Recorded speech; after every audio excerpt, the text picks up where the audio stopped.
Welcome to a special Saturday in horse racing where all eyes are centered on Hot Springs, Arkansas for the return of the Queen. That's where the reigning horse of the year and five-time Grade 1 winner Thorpedo Anna begins her 4-year-old season in today's Grade 2 Azeri.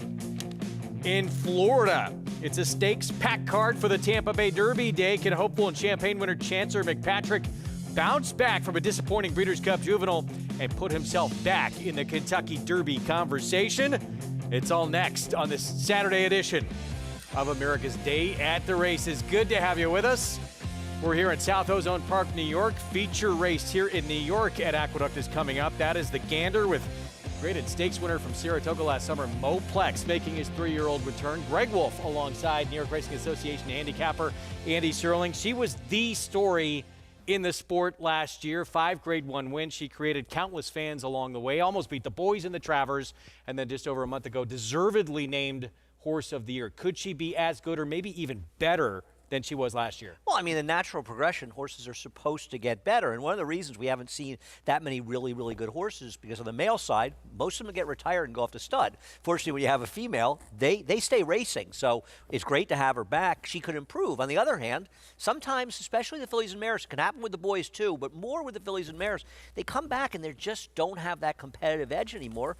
Plus, it's her first start. I'm taking a shot against her with Jody's Pride today. I think today is the day to take a shot, but make no mistake, she's way the horse to beat. She's the star of the show. She drew the rail for that Grade 2 Azeri. Her trainer, Ken McPeak, said she could have drawn the Central Avenue parking lot and she'll win. He sounds fairly confident. That's so unusual for Kenny because he's really rarely bombastic. He's a very reserved guy. He's such tough to pull a quote from, you know? The Gander, this is New York-bred 3-year-olds, 1-turn mile, and Mo Plex, even though he's a New York-bred, he beat Open Company, Grade 3 Sanford last summer at Saratoga. He started his career 3 for 3. And he's a very good horse. There's no doubt about it. And he's another one, right? How's he going to come back? He comes back and proves he's the horse to beat because unlike National Identity, who's the favorite, he's proven his form. National Identity, do you really buy his last race? So I think he's the one to beat, but I am going to try to beat him with Soon to Be King. There he is, Mo Plex. We'll get to him in a moment. Mo Plex, again, started out a perfect 3 for 3. He won that Sanford. He won the funny side. And the 3-year-old debut coming up as we head downstairs and check in with 4-time Major League All-Star Paul LaDuca. Thanks, Greg. Thanks, Andy. A beautiful day here and a crowded winner's circle for the feature race here at Aqueduct, and it is the Gander. And listen, I landed on Mo Plex, the Colton here, making his 3-year-old debut, and he looked tremendous on the racetrack. And I actually think he's got a pace advantage against this group, and maybe he can get away. I do think the 1 looked tremendous on the racetrack. It's, really hard to take a horse that's only run one time. I thought the horse was very impressive first time out. Son of Game winner, kind of got left in the gate and really made up a ton of ground. Was kind of bet that day, but is actually getting bet if you've considered, this field at 9-2 right now is your third choice. But your favorite, they're all going to have to beat is National Identity. And Eddie makes a good point. Okay, a lot of these horses could be going in a different direction where we kind of know where National Identity is, but can they all get to National Identity? And I think the 4 is the other horse in here that Andy picked from off the pace. But Greg, Mo Plex just stood out to me the way he looked, and I think he's going to have a nice little 4-year-old debut, or 3-year-old, debut here. Yeah, we'll see what happens, Paulie. Thank you for the comeback here. Obviously, the favorite, the horse to beat, that is National Identity, and he faced 2 incredibly talented New York breds, including Sand Devil, who was just the runner-up in the Gotham the other week. Yeah. If he runs his last race in that figure, he's going to win this race. I don't trust it. I don't believe it. And even though he just lost Sacrosanct graded him a lot better than he did. And frankly, Soon to Be King, the horse I picked, who finished 4th, would have beaten both of them if he hadn't been dead stopped in the stretch. So I don't really love his chances, especially as a short price. He can prove me wrong, but I want to see it again, Greg. He's the 6-5 favorite. So you're going with Soon to Be King. I bet Soon to Be King. I bet a little win on him. Puts a couple doubles. I don't love him, but I think he's an interesting alternative at 7-1 because I don't know how the 3's going to run up the layoff, and I'm ready to let the 5 beat me, and he may. And if he does, I'll lose, like I often do. 7-1. Soon to Be King. The favorite, National Identity. Mo Plex, graded stakes winner from last summer at Saratoga. 3-year-old debut coming up for the 3 as he is set to load with Manny Franco for trainer Jeremiah Engelhardt. The Gander feature on this Saturday card from Aqueduct. Let's go to Chris Griffin for the call. Resilient Hero, Soon to Be King, Swift Magic, to the outside. The 10th running of the Gander. All set. And they're off. Moplex broke outward. Did break quickly, is in between horses at the rail. Here's Give Me My Theme Music, is right there with Skytown. Give Me My Theme Music has worked to the front, is now ahead in front of towards the outside. Moplex, who's more settled, is going to be tracking from second. In between horses, that's Skytown in third. National Identity is with the early paces in fourth. 4 across the racetrack early. Just in behind them is Swift Magic, is watching the proceedings from the 5th spot, is 3.5 lengths in front of Soon to Be King. The 2 at the back, Resilient Hero and Corbus. It's a 4-way battle for the front. 23 and 4 for the opening quarter mile. And right there, 3 wide is Moplex. National Identity moves in closer to that leading group, was well off the rails in the center of the racetrack at the rail. Give Me My Theme Music. In that tight spot is Skytown. They're still tightly bunched with less than a half mile to go. 47 and 4 for a half mile time. Right behind them is Swift Magic from 5th, trying to rally on Soon to Be King. Starts to go through the gears from the back, and Resilient Hero is back there with Corvus, the 2 trailers. The leader is Moplex, but National Identity starts to move in closer. Also trying to rally on is Swift Magic. In behind horses, Soon to Be King with Skytown, National Identity, and Moplex. These top 2 at the top of the stretch here. And now National Identity, who's in hand. Just slight encouragement from Kender Carmouche, but Moplex has come right back from Manny Franco. Moplex won't give up the lead. National Identity, Soon to Be King is rallying on. Less than a furlong to go. Shoulder to shoulder, National Identity. Moplex, can Soon to Be King get there? National Identity with a neck in front. Moplex, Soon to Be King is lunging towards the inside. National Identity and Soon to Be King. National Identity to the outside, Soon to Be King to the inside in a tight photo. Moplex finished third in 1 minute 41.26 in the Gander. Soon to Be King, Eric Cancel decides to go inside and just able to get up, it looks like, here in the Gander. Watch this photo. He's the horse down the inside. And it appears he got the bob. It was close, but it appears he got the bob. And wow, I mean, he looked like he was rallying around the 3/8 ball. And then they kind of got away top of the stretch, and we said it's too much. And then he said he's coming a little bit. And then he wasn't coming, and then he got there in the late stages. I mean, I feel a little fortunate to get up, and he beat 2 really nice horses in both the 3 and 5, as long as he got there. He got there. But And it was not till that final stride. Oh, yeah. That nose got in front. oh, no doubt, that was the only time he ever had the lead. And it was is down there. unofficially posted 4-5-3-9. It is Soon to Be King. Your winner. Nice call, Andy Serling. Thanks. Nice ride, Eric Cancel, and a nice job from this 3-year-old to put in this kind of performance and gritty effort to run these 2 down. It's got to be really satisfying for Eric and the connections, because he's been kind of an also-ran. He lost to Moplex by a nose up in Saratoga, and he's had a little bad luck. He had some bad luck in the New York Stallion Series when he probably should have won. It was a big purse. He's a neat horse that always tries, and maybe he got a little lucky today, but you always try, you always run okay. Sometimes you get a little lucky. Moplex had beat him or finished in front of him the only 3 times they met. National Identity had finished in front of him the only 2 times they had met. Completely turns the tables today, comes from off the pace to do it, and gets his 3rd career win. Big one for Soon to Be King in the Gander. Let's go to Oaklawn, where we'll see Thorpedo Anna, the reigning horse of the year, to come in race 10 in the Grade 2 Azeri. First things first, race 7, mile and a 16th condition claiming race coming up. The Thunderer could be tough here, the 4 for Randy Morris. I agree with you. I thought he was the horse to beat near. I thought the 4, 5, and 6 were the main players, and the public pretty much agrees. Yeah, Ethereal Road, Kent Sweezy the 5, Vittorio the 6 for Chris Hartman off the claim. We're set for this 7th. Let's go to Matt Dinnerman for the call. Gone in. 1 back, American Blaze. American Blaze to round out the field of 10 to kick off our late pick 5 sequence.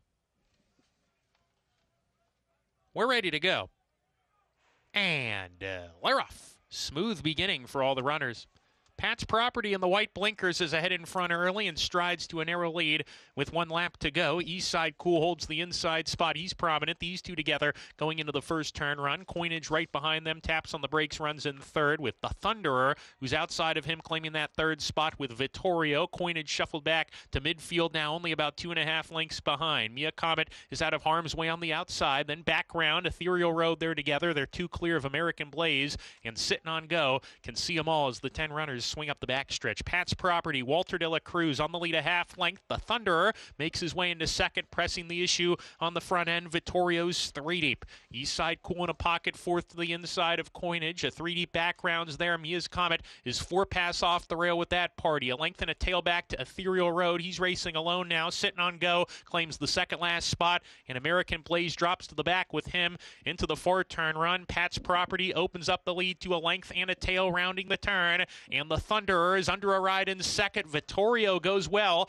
outside of that rival, claiming second. Vittorio, he's after Pat's Property. The Thunderer sent along between that pair. Gap of 3 lengths back to Ethereal Road, who's kicking it in now in the red colors, and he's making up some ground with background, who's giving way in the meantime. Top of the lane, Vittorio appears to be going the best here in the blue cap and swings for home in front. Pat's Property second behind him now is Vittorio. Shakes clear to a half-length lead. Pat's Property second. It's Vittorio, needs to finish because Pat's Property's not going away. Vittorio's sticking around. Pat's Property's coming back at him. Pat's Property, Vittorio, head and head coming to the finish. Vittorio and Pat's Property. Pat's Property on the inside, got it by a nose. Pat's Property over Vittorio, who hung badly in the final furlong. The Thunderer was third. Ethereal Road was fourth.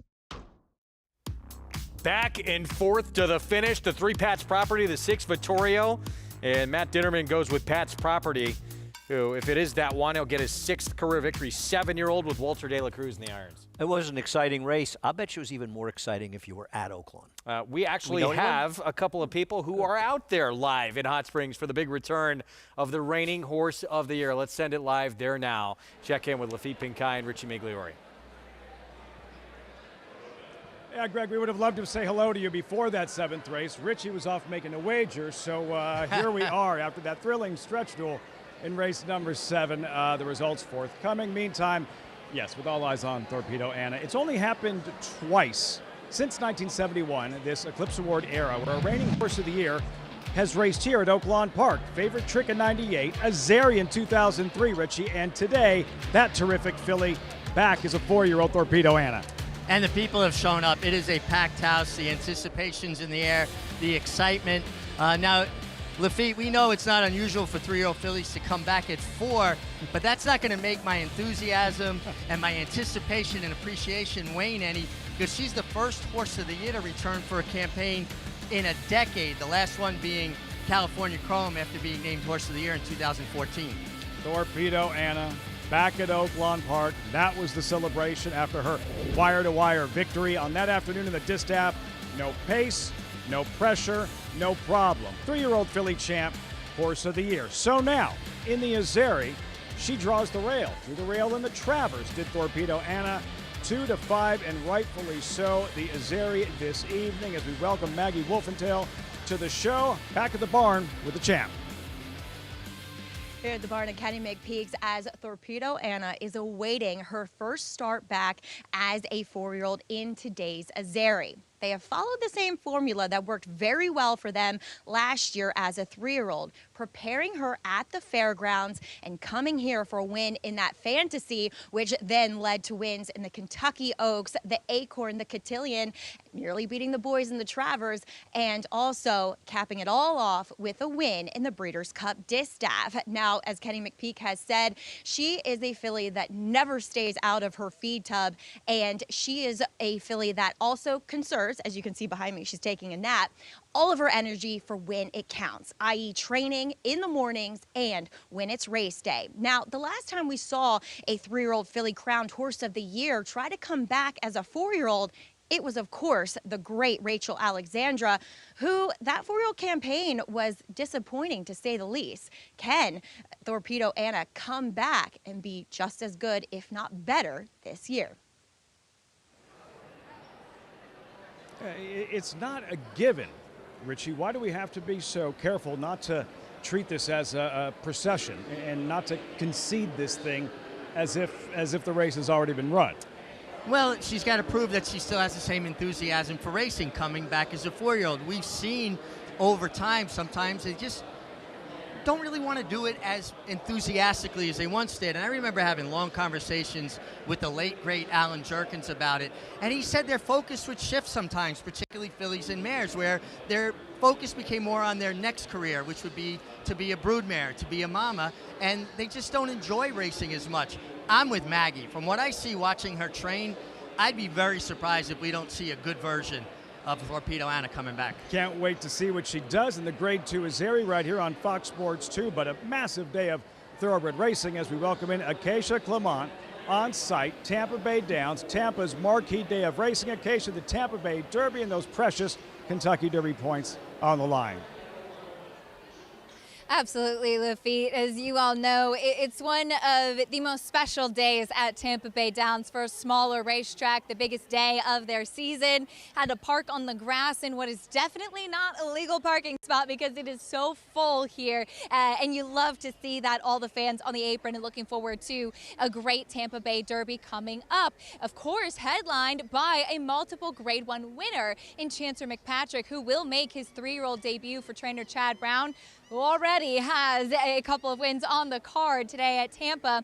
And starting that horse back here, he already has some experience going the 2 turns. He's not the best out of the gate, and he's not the best to kind of pick up his feet and respond in the running of the race. So applying blinkers for the first time today, in which he has worked in the morning as well. Chad also takes over training of a horse that will also be adding blinkers in Hill Road, who was the only one to really make up much ground in that Breeders' Cup Juvenile. And then you have the big wild card of the race in Patch Adams, who was so impressive with that 10-plus length score to break his maiden. He tried stretching out in the Southwest last time out. Brad Cox said he came back to their home base at Payson Park acting very dull, and he thought something might have been off with that Southwest run and having to ship. Today, he just has to drive 3 hours over here to Tampa Bay Downs, and I'll be interested to see how he acts as he takes another crack at that 2-turn distance. But looking forward to this really competitive and really interesting group of 3-year-olds lining up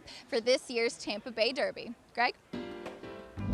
Acacia, thank you. Who will take that step forward? Could it be the 2-time Grade 1 winner as a 2-year-old, Chancer McPatrick, in that Tampa Bay Derby? Here's what's ahead. Presented by Claiborne Farm.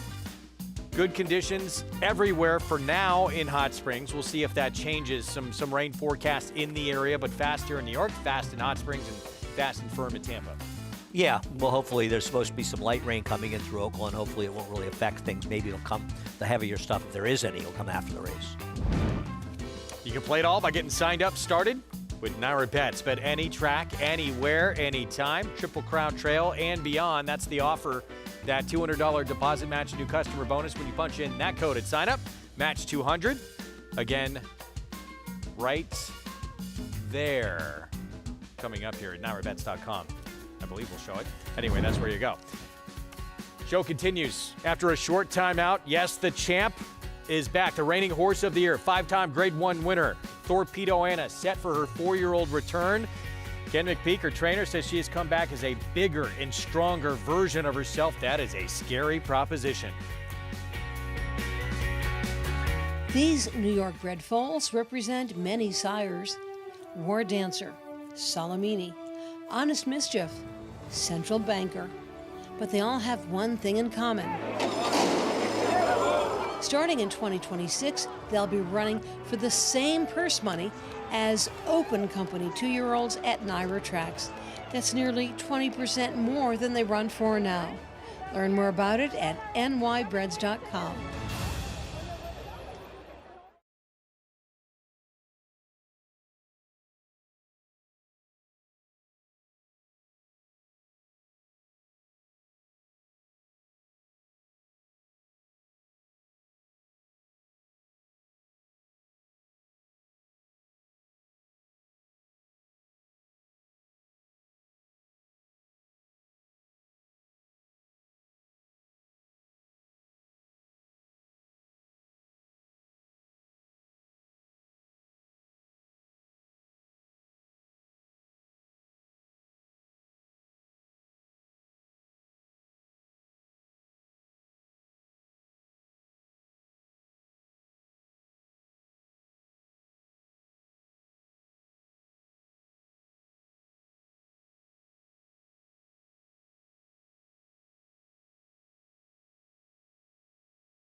Back with you on our Saturday coverage.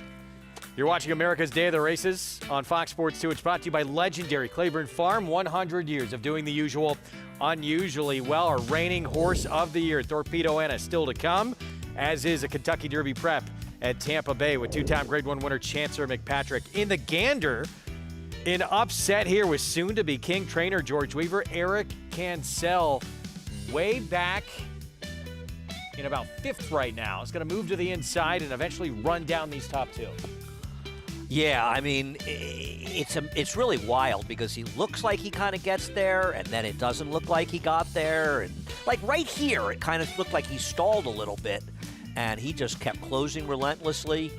Tough losses for, both. Moplex ran well off the layoff. National Identity obviously ran back and ran well. I don't think, though, he ran the same kind of number that he ran in his last start. That's how close it was in the end.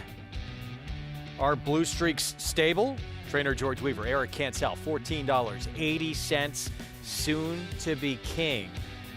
Gets the first stakes win of his career, and as mentioned, turns the tables on a couple who had a lot of fun finishing ahead of him several times in Moplex National Identity.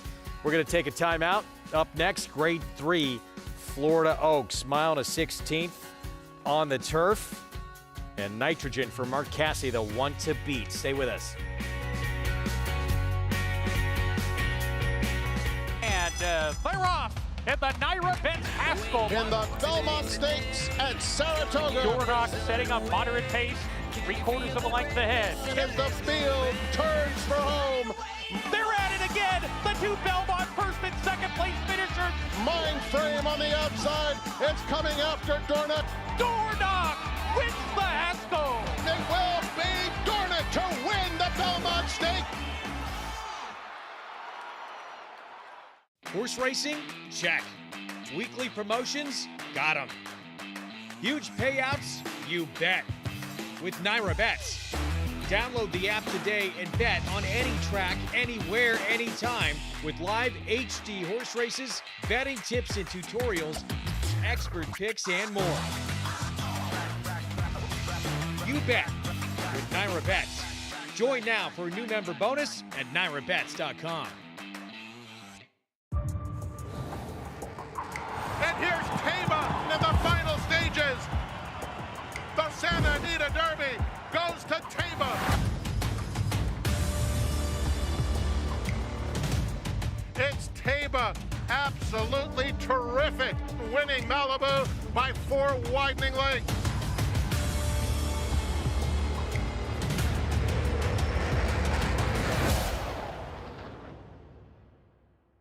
Enhance your handicapping with AI Fast Facts, exclusively on Naira Bets. Open your Naira Bets app, click View Runner Details, and a stat-driven fact will appear for all U.S. thoroughbred racehorses. Download the Naira Bets app to start using Fast Facts today. General admission tickets are on sale now for the Belmont Stakes on June 7th at Saratoga Racecourse. Don't miss your chance to witness the historical third leg of the Triple Crown. Get your tickets today by visiting belmontstakes.com/tickets.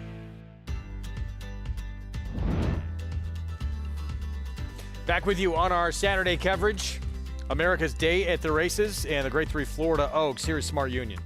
Yeah, Smart Union's run well for Grand Motion, but has she run well enough to compete here? The board certainly doesn't think so. Brillante U.S. debut. She was. Dare I say. She ran an impressive race, didn't get a big fig. I don't worry about that much. She's a player and probably a little bit of an overlay. There she is. Sammy Camacho rides for Chad Brown for state start number 2. Meanwhile, Deloraine, 2 back. That was a decent race at Tampa. It was. Now, these are much, much better horses. Thus, they're 26-1 odds. It probably shows you how strong this race is. Miss Rummy Cub was a winner against much softer 2 back. No, but don't you just love saying Rummy Cub? I do. Yeah, that was pretty cool. Good name for your next kid, Greg. Love you anyway. 7-1. What a performance first time out. Yeah, this horse is very interesting, and she's going up in odds. She's my long shot idea. Next door, Lush Lips. Blinkers come off. Looks like the speed on paper for Brendan Walsh. Opulent Restraint, back-to-back wins to end her 2-year-old campaign for Chad Brown. She's yet to show that she's really good, but she was pretty good. Don't be surprised if she's aggressively ridden early today. Here is Smudge. Big long shot for Dylan Davis for Marcassi. She had a massive trip in her one turf race, but it was a bad race. And that Hall of Fame barn with the favorite as well next door, Nitrogen. I think this horse is very good. I think we're going to be hearing from her in stakes throughout the year in New York. Pretty lavish. Graham Motion trains with Rat Ortiz Jr. Listen, she didn't run bad in her U.S. debut. She's stepping up here. And Frankie Dettori on Celtic Motif for trainer Brendan Walsh. Interestingly enough, the fans aren't fooled. They realize this horse, even though she finished ahead of Love You Anyway, she did not run as well as that one, and she's a big price as she should be. But Love You Anyway is the one who's taking money, and I agree with that. But mostly I played 9-5. Yeah, the favorite as we go to Acacia, it is Nitrogen for Marcassi, and that's where Jose Ortiz lands.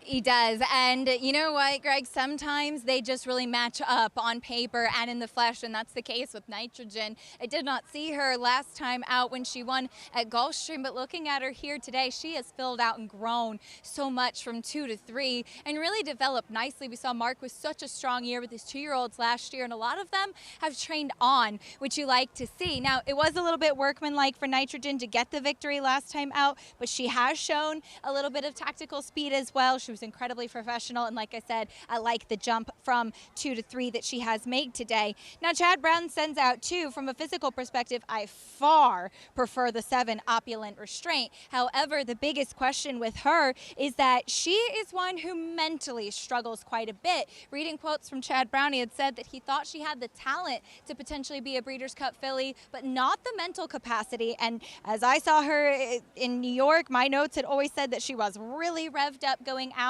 And Chad had also commented that the last time she'd had to ship, she really kind of lost the plot. Now, she's been really energetic throughout, but she hasn't done anything bad or been over the top. Flavian Pratt has kept her with the pony, kept her moving, and kept her settled. So I feel confident about what she could potentially do making her 3-year-old debut if she can keep it together mentally. Brendan Walsh also sends out 2. The 6 Lush Lips has been undefeated since moving to his barn and using tactical speed. Even though last time out she broke slowly and then kind of got ranked trying to run off on the front end with Tyler Gaffleone, but he knows her now and has gotten a chance to ride her before. She is such a European type of build, smaller, very angular, very lightly type of frame, and one that again is coming in off of a couple of races, so this is really the litmus test for her. She too has gotten sharper out on the track, and we'll see if she can keep that momentum going. Graham Motion has the 10 Pretty Lavish, who I thought watching that last race live last time out, she was really finishing the best, full of momentum after not breaking the best, which is not uncommon for horses making that U.S. debut. She's moved forward quite a bit. She did spook and get a little bit green back in the paddock, kind of acting up, but once they got the tack on her and got her out on the track, she's been very professional. She's still lightly raced, but potentially one who is moving forward at the right time. We'll see too how she stacks up against this talented group, Greg. All right, Acacia, thank you. Post time coming up. Great shot right there. Looking overhead of that starting gate and how far that run is to that first turn. 6-5 favorite, Nitrogen. Shot. And you had a little different take on that 3-year-old debut and how she won that race. Yeah, listen, I have the greatest respect for Acacia, but I don't agree that it was workmanlike. I think that she was extremely impressive. I think more it was just a much easier win than the race suggests. I mean, Jose Ortiz rode her with such confidence. Now, maybe if she'd lost, people would have said he was overconfident, but he sort of tucked her in the 2-path the turn. He didn't want to get caught wide. He waited patiently for some room. And if you watch, he never went to the crop. I mean, he literally hand rode her the finish and rode her out to the win.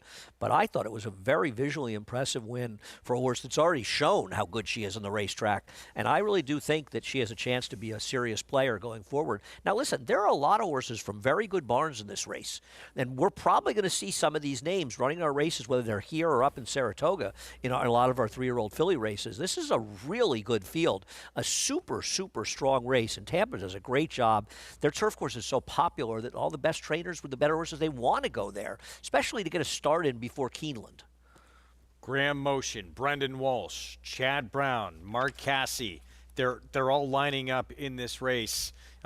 Certainly big name barns with so many talented turf runners. See what happens here coming up for Chad Brown with Opulent Restraint. 9-2. Are you a little surprised to see that big a number on this one? Well, no, because she's got to show she's better. You know, I talked to Chad about her a little bit yesterday, and he's wondering if maybe she's a horse a little more like an Italian that might be better if she's aggressively ridden. Now, whether or not that happens here, and the 6 is kind of fast, so we'll see if she gets in front of her, but I'll be curious to see what kind of running style they look for her. She's going to, she was really looked good as a 2-year-old, and she's run well, but how well has she run? Derby prep is next in the Tampa Bay Derby, where Chad Brown sends out Chancellor McPatrick, the 2-time Grade 1 winner, for his 3-year-old debut. But first things first, Grade 3, Florida Oaks, 3-year-old fillies on the grass, and it's Nitrogen, the 9, for Hall of Fame trainer Mark Casse, the 1 to beat after winning her 3-year-old return to the races. Let's go to Jason Beam for the call. Forward in the gate, Deloraine moving forward.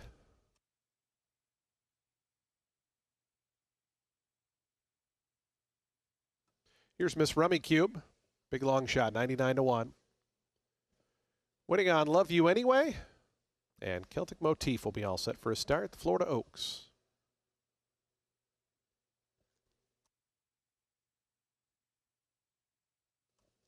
Frankie Dettori and Celtic Motif to the outside draw. 1 mile and a 16th here for this Grade 3 event.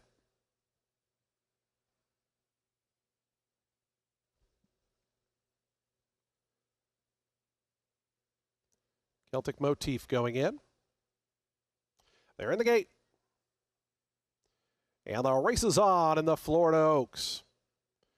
Lush Lips showing good early speed in the center. Love You Anyway is forwardly placed. Opulent Restraint right there. Nitrogen toward their outside, but it's Lush Lips who's just in front of Opulent Restraint, trying to work over Celtic Motif from the extreme outside as they bend into the stretch for the first time round. Lush Lips and Opulent Restraint. Celtic Motif going to tuck in just behind them as Love You Anyway between horses Nitrogen. Those top 5 only separated 2.5 lengths. So then another lineup of 3. Deloraine, Brilliant, and Smudge right to that one's outside. Length and a half after that. Find Smart Union down toward the inside. Pretty Lavish is back second last, and Miss Rummy Cube, the big long shot, is the early trailer. So they make their way out of the back stretch. 23 seconds flat for Lush Lips and Tyler Gaffleone. The leader's 3/4 of a length. To Opulent Restraint, under a good hold in that second position. Nitrogen, Love You Anyway, they race together 3rd and 4th, just 2 off the top. Then comes Brilliant, who's running along 5th in the yellow colors. Deloraine stays toward the inside from 6th, right to that one's outside. Goes Celtic Motif. Pretty Lavish is starting to inch forward with Smart Union. Smudge is second last, still Miss Rummy Cube, the trailer. 47 seconds was Lush Lips opening half mile. Opulent Restraint still 3/4 of length back now, easing a little bit closer here on the outside as Lush Lips still the leader. Opulent Restraint within a half a length. They're 2 clear of Nitrogen, who's pushed along from 3rd. Down along the inside, Love You Anyway is 4th. 2 more lengths back to Celtic Motif. Deloraine, Pretty Lavish trying to fire it up from the back. Lush Lips turned for home just in front. It's Lush Lips 3/4 of a length in front of Opulent Restraint in second. Now Nitrogen starting to get into gear on the outside. Still has to get to Lush Lips. Lush Lips at the 16th pole. Nitrogen wanders toward the center of the track but has momentum. Here's Nitrogen coming after Lush Lips. Nitrogen on the outside, just in front. Lush Lips. Nitrogen wins it. Lush Lips was second. Deloraine got up for 3rd over Opulent Restraint 4th. Nitrogen, she just finds another gear in the stretch. But I think we saw 2 very good performances here. I don't want to diminish the performance of the runner-up. The winner ran well. The winner is a very good horse. I'm looking forward to seeing those horses much more this year in New York. Mark Casse, Jose Ortiz, DJ Stable. Let's get to New York for the nightcap. I like the favor. I scratched in the favor of the 8 coming out, the 7. My long shot pick, if you want one, is the number 5. Yeah, big scratch with the 8 coming out. Let's go down to Paul. Yeah, guys, big scratch. You're right here, Greg, with the scratch of the 8. Now, the favorite's going to go to 11. I was able to talk to Horacio De Paz real quick as they're going in the gate. He said, listen, he thought the inside post is not what she wants. She's a smallish type filly. So the 11 slot, I think, is good for her. So she's the barometer, I think, for this race. I think Elena, the 7, is one of the players in here as well. And the first-time starter, the 10, because you really don't have to be much. And my long shot and who I'm going to land on, Greg, is the 6. For Katie Davis and Carlos Martin. This horse has had a couple really bad beginnings, and you know this race is ripe for a long shot. So I'll go for a nice, like, little 21-1 shot here. All right, Paul, 21-1 indeed. Now that moves up a notch there on Royal Event. Every time I see the race is right for a long shot, the favorites run 1-2. We'll see if Paulie can perform that magic. That's how this game usually works. Yeah, right. Here is Shock, second-time starter, who did face better. It was at Parks, though, in the debut. She was basically eased, but she was also 7-2 that day. She's with New York breds. She's got to be better than that. whether or not that makes it good enough to win here is a completely and totally different story. The race did open up with a scratch at the 8, but like a lot of people, and the 9 for that matter. Well, the 9 at least was scratched early. Nobody seems to be able to figure out exactly when the 8 was scratched because none of us had this horse scratched. Yeah, but 2 major players, and certainly the morning line favorite, both come out with that. Eleni, the 7, dropping class first time in for a tag. Up for sale for that $30,000 maiden claiming tag. Definitely the one to beat here in this nightcap from Aqueduct. Let's send it to Chris Griffin for the call. Jovia's Diva, Gracie Girl, Awesome Roberta to the outside. Awesome Roberta.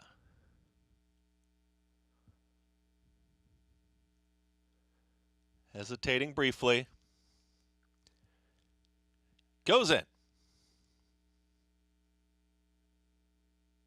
All set. And they're off. Awesome Roberta with early speed, and at the rail, here comes Sky Travel. Sky Travel, doing it easily, is now up by 2, almost 2.5. Is chasing a Sweet Lilac, who's a clear second. From the outside, there's Awesome Roberta to join them, 3 wide. And at the rail here, traveling is Shock, is taken 4th. With Royal Event in between horses in the 5th position. Out there in 6 is Eleni. Further back in the field comes Instant Vision, is right there with Jovia's Diva. The trailer, that's Gracie Girl. 23.36 for the opening quarter mile. Sky Travel is doing it nicely enough, and Sky Travel's up by 3/4 of a length. Right there in second is Sweet Lilac, who's on the move, is traveling with Awesome Roberta, who's there in 3rd. At the rail, here's Royal Event, and Katie Davis looking for a seam, is going to save ground to the inside. Eleni is all in, is going to be 4 wide as they approach. A quarter mile left to go. The leader is still Sky Travel. Sky Travel is in front, just steadying. Royal Event, nowhere to go yet, is looking for a seam. Sky Travel now kicks away. Sky Travel's in front. Chasing all the time is Sweet Lilac, and here in the clear, here comes the run from Royal Event, and Royal Event is 23-1. A furlong left to go. Royal Event is in front. Eleni is now coming after the leader, but the leader is getting away. It's a long shot opening up inside the final 16th. Give Katie Davis another one, and Royal Event pulls off the upset in the finale. It's Royal Event who wins it over Eleni. Then came Sweet Lilac, and a late run from Gracie Girl in 1 minute 23 seconds flat. Royal Event 23-1, given out by Paul Laduca. What a selection. Well done, Paulie, to close out the card here in New York. Let's head to Hot Springs, check in with Maggie Wolfendale. And we'll take a look here at 3 horses which emerge out of races that featured, well, some pretty fast winners. We'll have to go back to the time machine, though, for number 10 in here. That is Tap Into This, who is coming back off the layoff. Now, that start in Saratoga, he dwelt at the start, spotting the field about 5 to 6 lengths. He would put in a commendable run behind horses that were more forwardly placed than him, but I've thought that longer is ultimately going to be this horse's gig, as his pedigree would suggest that as well. Now, off the layoff, he looks fit. I just wish he looked stronger. He did get on his toes, so we'll see how he behaves in the gate if he can get away cleanly. Now, some horses that have more recency than he include number 5, Oi Gewalt, whom I hope my Yiddish is better for my coworkers who critiqued me the last time I said this horse's name. But Cornucopian wired the field that day with a 101 buyer, and really Jimmy DeVito saying that this horse probably needed it. I thought he did too, but he ran well, so I think the stretch out, he'll appreciate it, and he looks that much more fit. But that's a massive price on number 4, Fanatical, who comes out of a very fast race with Colloquial dominating the field that day. He was a well-beaten 3rd, but I thought that looking at him, he would like more ground. He looks so good here for his first start for the Mike Maker barn, just really strong and well-muscled. Lafitte?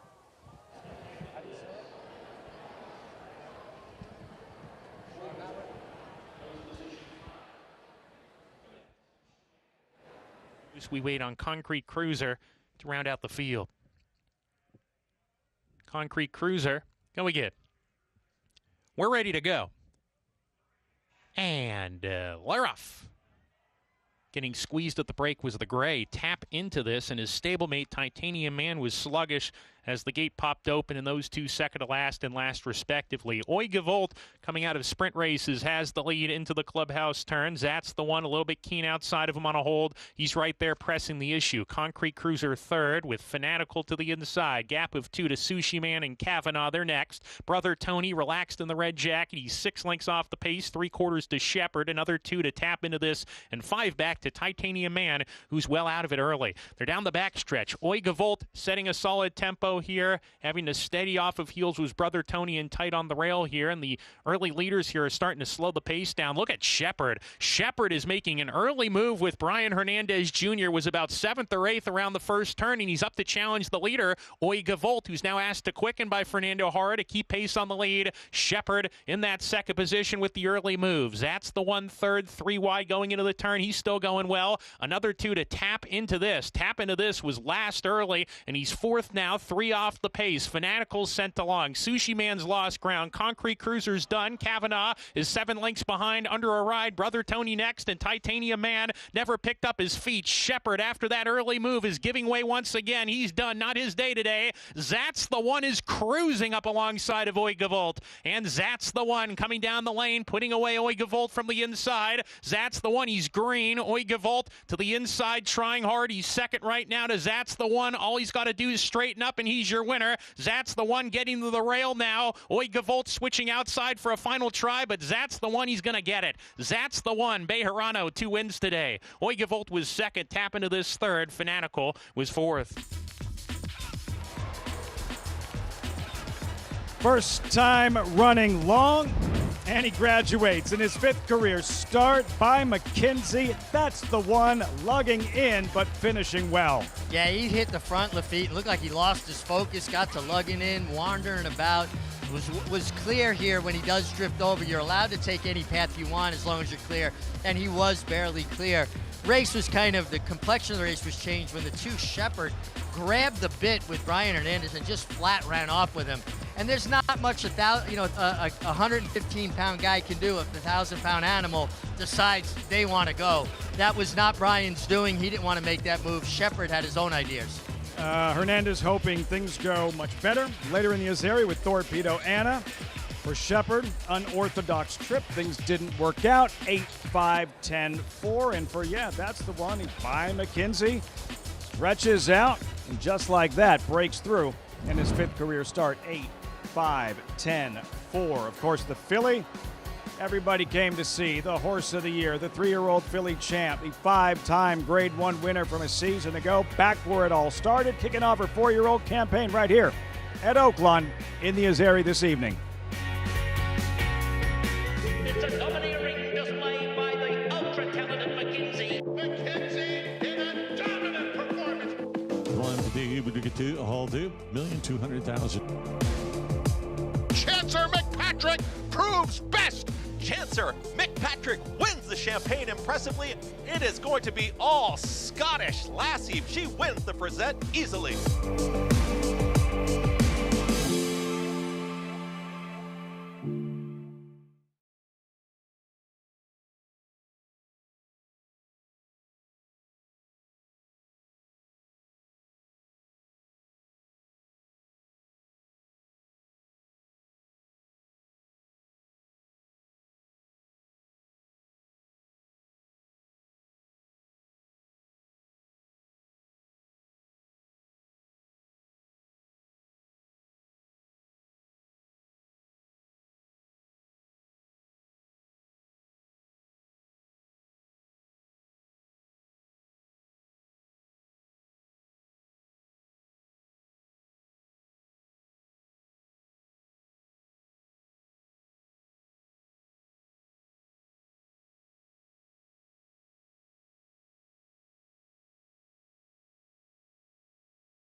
Back with you on our Saturday coverage.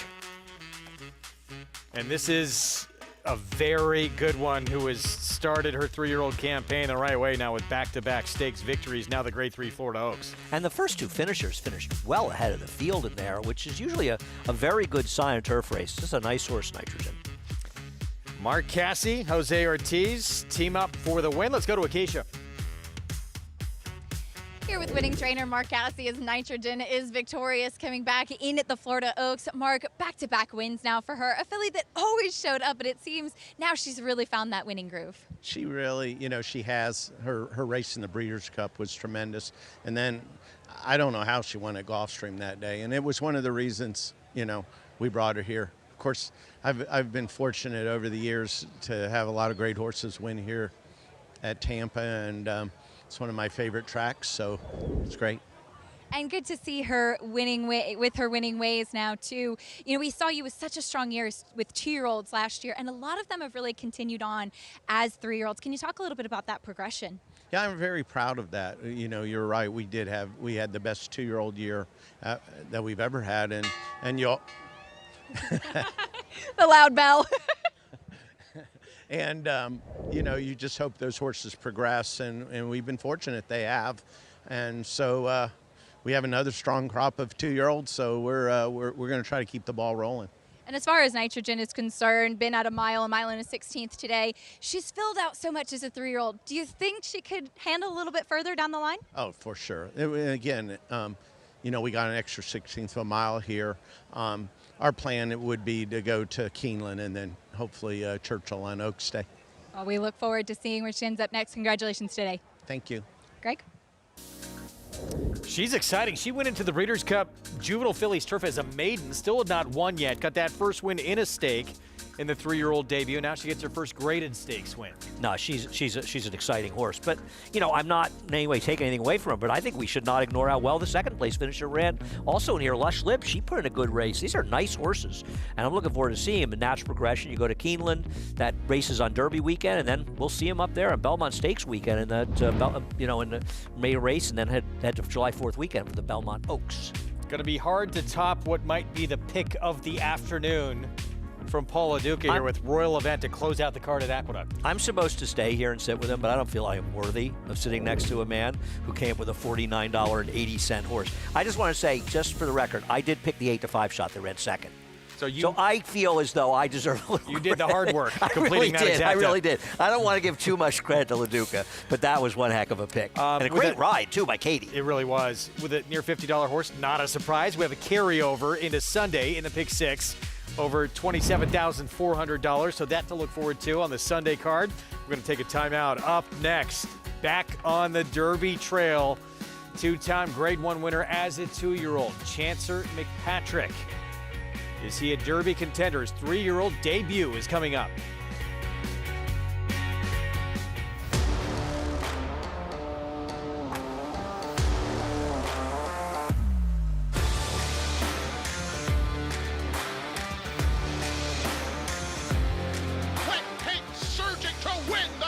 Club American Oaks.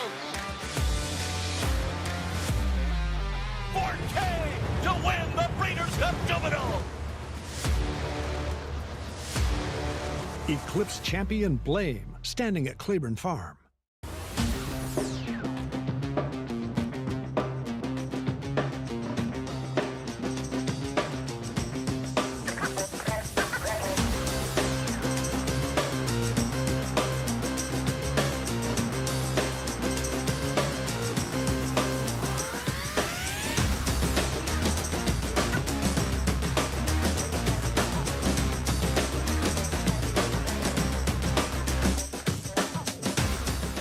Introducing Peace and Justice, new to New York in 2025.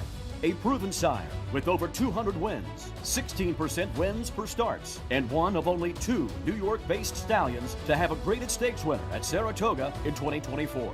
Now, with 3 different racing surfaces coming to New York, and with New York breds running for equal purses as open company, Peace and Justice is the sure choice for 2025. Peace and Justice, now standing at Irish Hill and Duchess View Stallions in New York.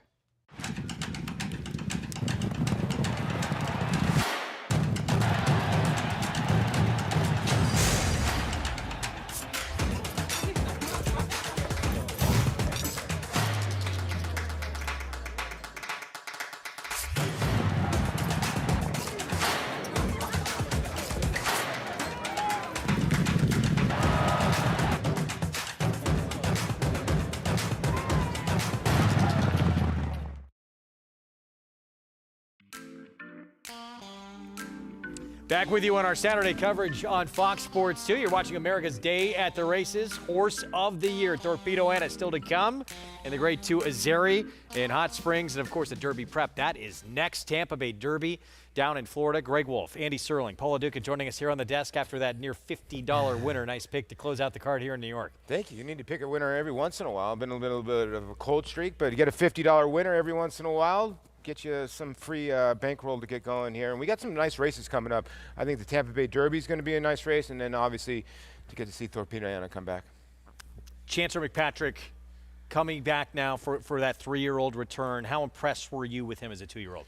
Well, he was a monster 2-year-old, and a lot of times you don't see a lot of 2-year-olds do what he was able to do. You know, he's a horse that come from way out of it. And, you know, the whole thing was, can he go 2 turns for a horse that was a closing sprinter? I think that's still up for grabs, but he's talented enough that I think he'll be able to handle it in the long run. And I also think Chad knows his horses so well, Andy, that he would have backed this horse up already, I think. Well, I mean, most of the reason that horses that are closers are one-turn horses, as they say, is because the paces are faster in one-turn races with an elongated run down the backstretch. So frequently they get slower paces when they go 2 turns. Well, what happened in the Breeders' Cup? It was basically a merry-go-round affair where the first 2 walked around the track with East Avenue getting left, other horses not going, like the horse's name I forget, and he didn't really run that badly. A lot of people thought that his other horse that's now in Chad Brown's barn, the number 3 Hill Road, ran much better. I don't agree. I think Chancellor McPatrick was in bad position in that race the entire way, and he still didn't run that badly. I still believe that he's a Derby contender, but he's going to have to show up and run well today. Paul, shouldn't he get pace in this race? Well, he should get pace in this race. I do think he does get what he needs, right? I mean, you look at Owen Almighty, the one, that horse should be going towards the front. Brodeur, named after a great goalie. I think Naughty Rascal will show some. And listen, this 5 horse is putting on the blinkers for Chad Summers, too, so that horse should show some speed. Well, no, I don't think the 5 is going to show speed. I think the 7 is the horse, because I think they learned last time with Patch Adams that he's not effective rating. And Giroux likes to go, and he's best on the front end. So I think he's the one that's going to kind of force the pace from the outside, probably outside of Brodeur. Owen Almighty might have to tuck in 3rd. I think they're going to be moving up front, Paul. And no, it's true. Biggest question mark, I think it's probably Patch Adams. That brilliant maiden victory. People expected so much from him, and we just didn't get it in the Southwest. But, yeah, being forward today, you think they'll get back to that? Will we get what we saw from that maiden win from him? Let's bring in Jonathan Kinchin. JK, your thoughts as we head back down the Derby Trail? Yeah, you know, it's one of those deals where Chancellor McPatrick has kind of been forgotten because, you know, he had the big year as a 2-year-old with the 2 Grade 1s, but he was very disappointing in the Breeders' Cup Juvenile. And all these other horses have been running. There's been new horses. There's been 2-year-olds that have come back, but we haven't seen Chancer yet. And he's one of those horses that in most Derby top 10s, he's floating in the bottom 5. But if he has a big performance today, he's suddenly right back in the mix. And there's one thing that you cannot argue with, and that's class. And if you can win 2 Grade 1s in New York as a 2-year-old, I don't care what anyone says. You are very, very talented. He just has to put it all together. Maybe he's grown up a little bit. Maybe he won't give himself so much to do. Maybe he'll be a little bit closer in the races. Or maybe that's just who he is, and he's just gotten bigger and faster. The numbers that he ran as a 2-year-old are competitive with what everyone else has been running as a 3-year-old. So if he makes that jump on the Beyer scale, some people think it's 10 to 12 Beyer speed figure points, that horses will improve from their 2-year-old to 3-year-old year, he could be extremely, extremely tough to beat. But I can't ignore the other Chad Brown, the 3 Hill Road as well. A horse that was closing into what we all know is a slow pace of the Breeders' Cup Juvenile, which is why we're not crazy about Citizen Bull, because he was close up in that paceless race. Here they come onto the track, post-parade for this Grade 3 Tampa Bay Derby, and here's Owen Almighty, very talented sprinter. Is he as talented going 2 turns? No, he's not. And with a lot of speed in here and the fact that it's a better field, I don't see how he's competitive, and I think he's a massive underlay at 3-1. 3-year-old debut, the return for 2-time Grade 1 winner Chancellor McPatrick for trainer Chad Brown. Yeah, he was 3 for 3 going into the Breeders' Cup Juvenile last year, and he was 2nd choice. And like Andy said, he just didn't have the best of trips. We end up finishing, basically splitting that field. we'll see what happens as a newly turned 3-year-old. There he is, blinkers going on. Chancellor McPatrick for the 3-year-old return with the reigning outstanding jockey, Flavien Prat. Here's Hill Road for Chad Brown as well. Yeah, I don't love this horse's chances. I know he ran surprisingly well on this low pace. I thought he picked up pieces with a very good trip. Named after one of the best backstops in NHL history, Marty Brodeur. Here's the Marcassi runner. You know, this horse improved going around 2 turns. Now, both wins have been over muddy surfaces. We'll see what happens today. Filoso went by. He's the long shot, Filoso, in here. He got a horrifically bad ride in his last start, and he's not untalented. Naughty Rascal, huge price. Yeah, you know, Gerald Bennett surprised them all last time they had this big events with a big long shot on the turf. We'll see what happens today. And Patch Adams, that brilliant maiden win, disappointed in the Southwest. He did, and I don't trust him, but I think you're going to see a very, very different ride today. Let's take a look at that Southwest performance. It was won by Speed King. Sandman for Marcassi with that terrible beginning was the runner-up. And for Patch Adams, it's the first time he really was not forward in a race. He bobbled a bit out of the gate. Yeah, like a lot of them did. It's unusual to see Flavien Prat sort of tactically outridden, and he may have been. On the other hand, maybe he just didn't really turn the corner and he's not that good. He ran so well, though, in breaking his maiden, it's impossible to dismiss him, and I do think there's a good chance you'll see a better effort if he is aggressively ridden here. But I also think the pace may be too hot in general, Paul. It's a lot of questions, a lot of ifs in this race, a lot of questions to be answered. Yeah, it's one of those things. Did the bobble at the start take a lot out of him towards the end of that race? But you could also make a case for Sandman in that race. There was a lot of other horses, like Andy said. His horses had trouble during the stretch. I guess it will speak volumes of what happens if he does win this race. You know, what happens at Oaklawn with Cole Battle. There's Chancellor McPatrick, an equipment change. Andy for the comeback now as a 3-year-old. Not just the 2 Grade 1 wins, but the first 2 wins of his career.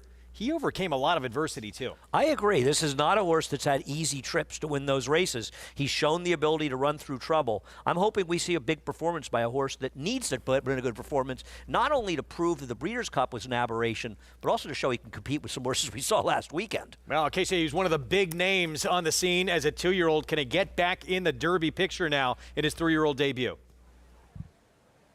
Absolutely. It's great to see him back here, Greg, as he is, as Jonathan mentioned, the class of the field in here, given those 2 Grade 1s. Now, with the equipment change, the shortcut cheater blinkers going on for the first time here, and he has had the opportunity to work twice in those blinkers at his base at Payson Park. And I'm wondering if the equipment change is going to help him to maybe respond a little bit quicker to his rider, because if you watch his races back, particularly I think in the Champagne, he was almost climbing a little bit at the start of the race. He's one that takes some time to get into his stride, and then once he finally does pick up the bit and really start to lengthen himself, he kind of explodes and slingshots off the turn in that kind of big move and gobbles up the ground. Even watching the warm-up here, Flavien Prat took him right away from the pony, and it took him a little bit of time to get going. I think those blinkers will help us to see him respond to Flavien's cues quicker. Now, the 7 Patch Adams, my first time seeing him in a race, I compared notes with Maggie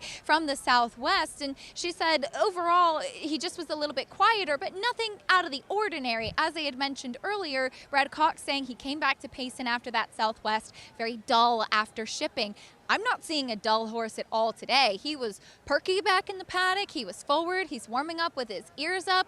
And so given those comments from his trainer, I take that as a very positive sign. I don't mind him going longer, but I still need to see him prove it, especially against this class of horse. The 3 Hill Road is the other Chad Brown runner in here, also getting shortcut cheater blinkers on. Chad saying that he really picked up the bit in the mornings a lot more with those blinkers. He was very sharp back in the paddock. A little bit tough to get the tack on. They had to finish him on the walk. I think it was a wise move by Tyler Gaffalione to take him away and give him a big warm-up, and he settled nicely. He stacks up favorably to his competition, but I'm with Andy. I think he still needs to prove himself off the back of that Breeders' Cup. And is he truly a dirt horse? Is he truly to the caliber of these? Finally, a little shout out to Owen Almighty. Yes, he's probably a shorter price than he should, and Brian Lynch has said that this is a prep for the Pat Day Mile, not onto the Kentucky Derby, which I love. I think the mile will suit him perfectly versus trying to go the longer distance.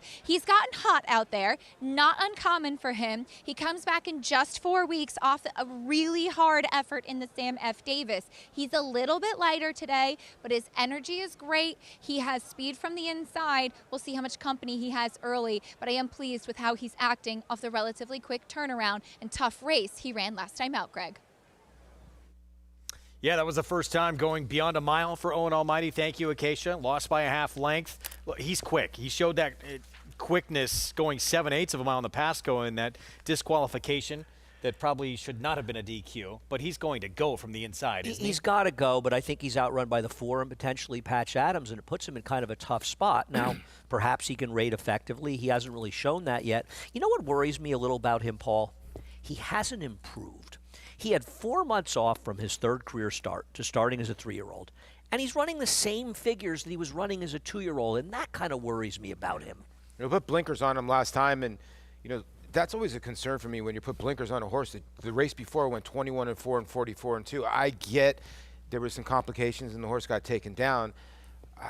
The only reason why I think this horse is 7-2 because the rail has been so good and speed's been so good at Tampa, and I think that's the reason why maybe this horse can hang around. I think he's got a bit of a reputation. You know, he finished second in the Sam Davis, and I think people are overrating that race, a race that came up relatively slow, and the speed ran 1-2 around the track. On the other hand, it looked like a very fast pace. But maybe speed was good in the 2-turn races, and maybe it's a bit of an aberration. I just think this is a significantly better field potentially than last time. And let's not forget the man aboard. He tends to get overbet. Herrera Ortiz Jr., maybe a little bit of that as well. Great point. Great point. And, he's taken a lot of money. Listen, he's not my cup of tea. A lot of horses win that I don't like, as you know. It's true of any horse player. I don't like the number 1 Owen Almighty. I know Chaz McPatrick's the favorite. I'm trying to get Filoso. I bet a little to win on number 5, Filoso. Mostly bet a 2-5 exacta, but also used him second behind the 3 and 7, just to kind of cover myself. But I like Filoso here as a long shot play. He wasn't bad as a 2-year-old, and boy, did he have a ridiculous trip last time out. Yeah, I come with you. My long shot would be the 4, Brodeur. I think that horse is going in the right direction. One long shot for you a day, okay? I'm just letting you know. A couple massively inflated prices because there's horses with names, with reputations, and probably shouldn't be as short of prices as they are. See who steps forward. Can Chancer McPatrick, the 8-5 favorite, the 2-time Grade 1 winner as a 2-year-old, step into this Kentucky Derby picture now in his 3-year-old debut? It's the Tampa Bay Derby. Here's Jason Beam. Just awaiting Naughty Rascal. Patch Adams will be all set for a start. 45th running at the Lamb Home South, Tampa Bay Derby. Patch Adams, Florent Giroux to the outside draw.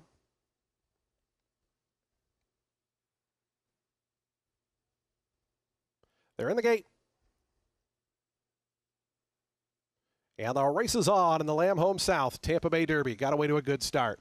Owen Almighty to the inside, Brodeur flashing good early speed, and Patch Adams wants to join the party up on the outside. It's Brodeur and Owen Almighty. They're 1-2. Patch Adams to the outside, away third. Naughty Rascal, Chancer McPatrick, they're 4th and 5th. Just in behind them, Filoso had to tap on the brakes momentarily from that 6th position, and Hill Road takes up his spot at the back of affairs early on as Owen Almighty and Irad Ortiz Jr. going to cut the corner now a length in front. In the second spot goes Brodeur. Chancer McPatrick stays toward the inside. Patch Adams right to that one's outside. They're 3rd and 4th.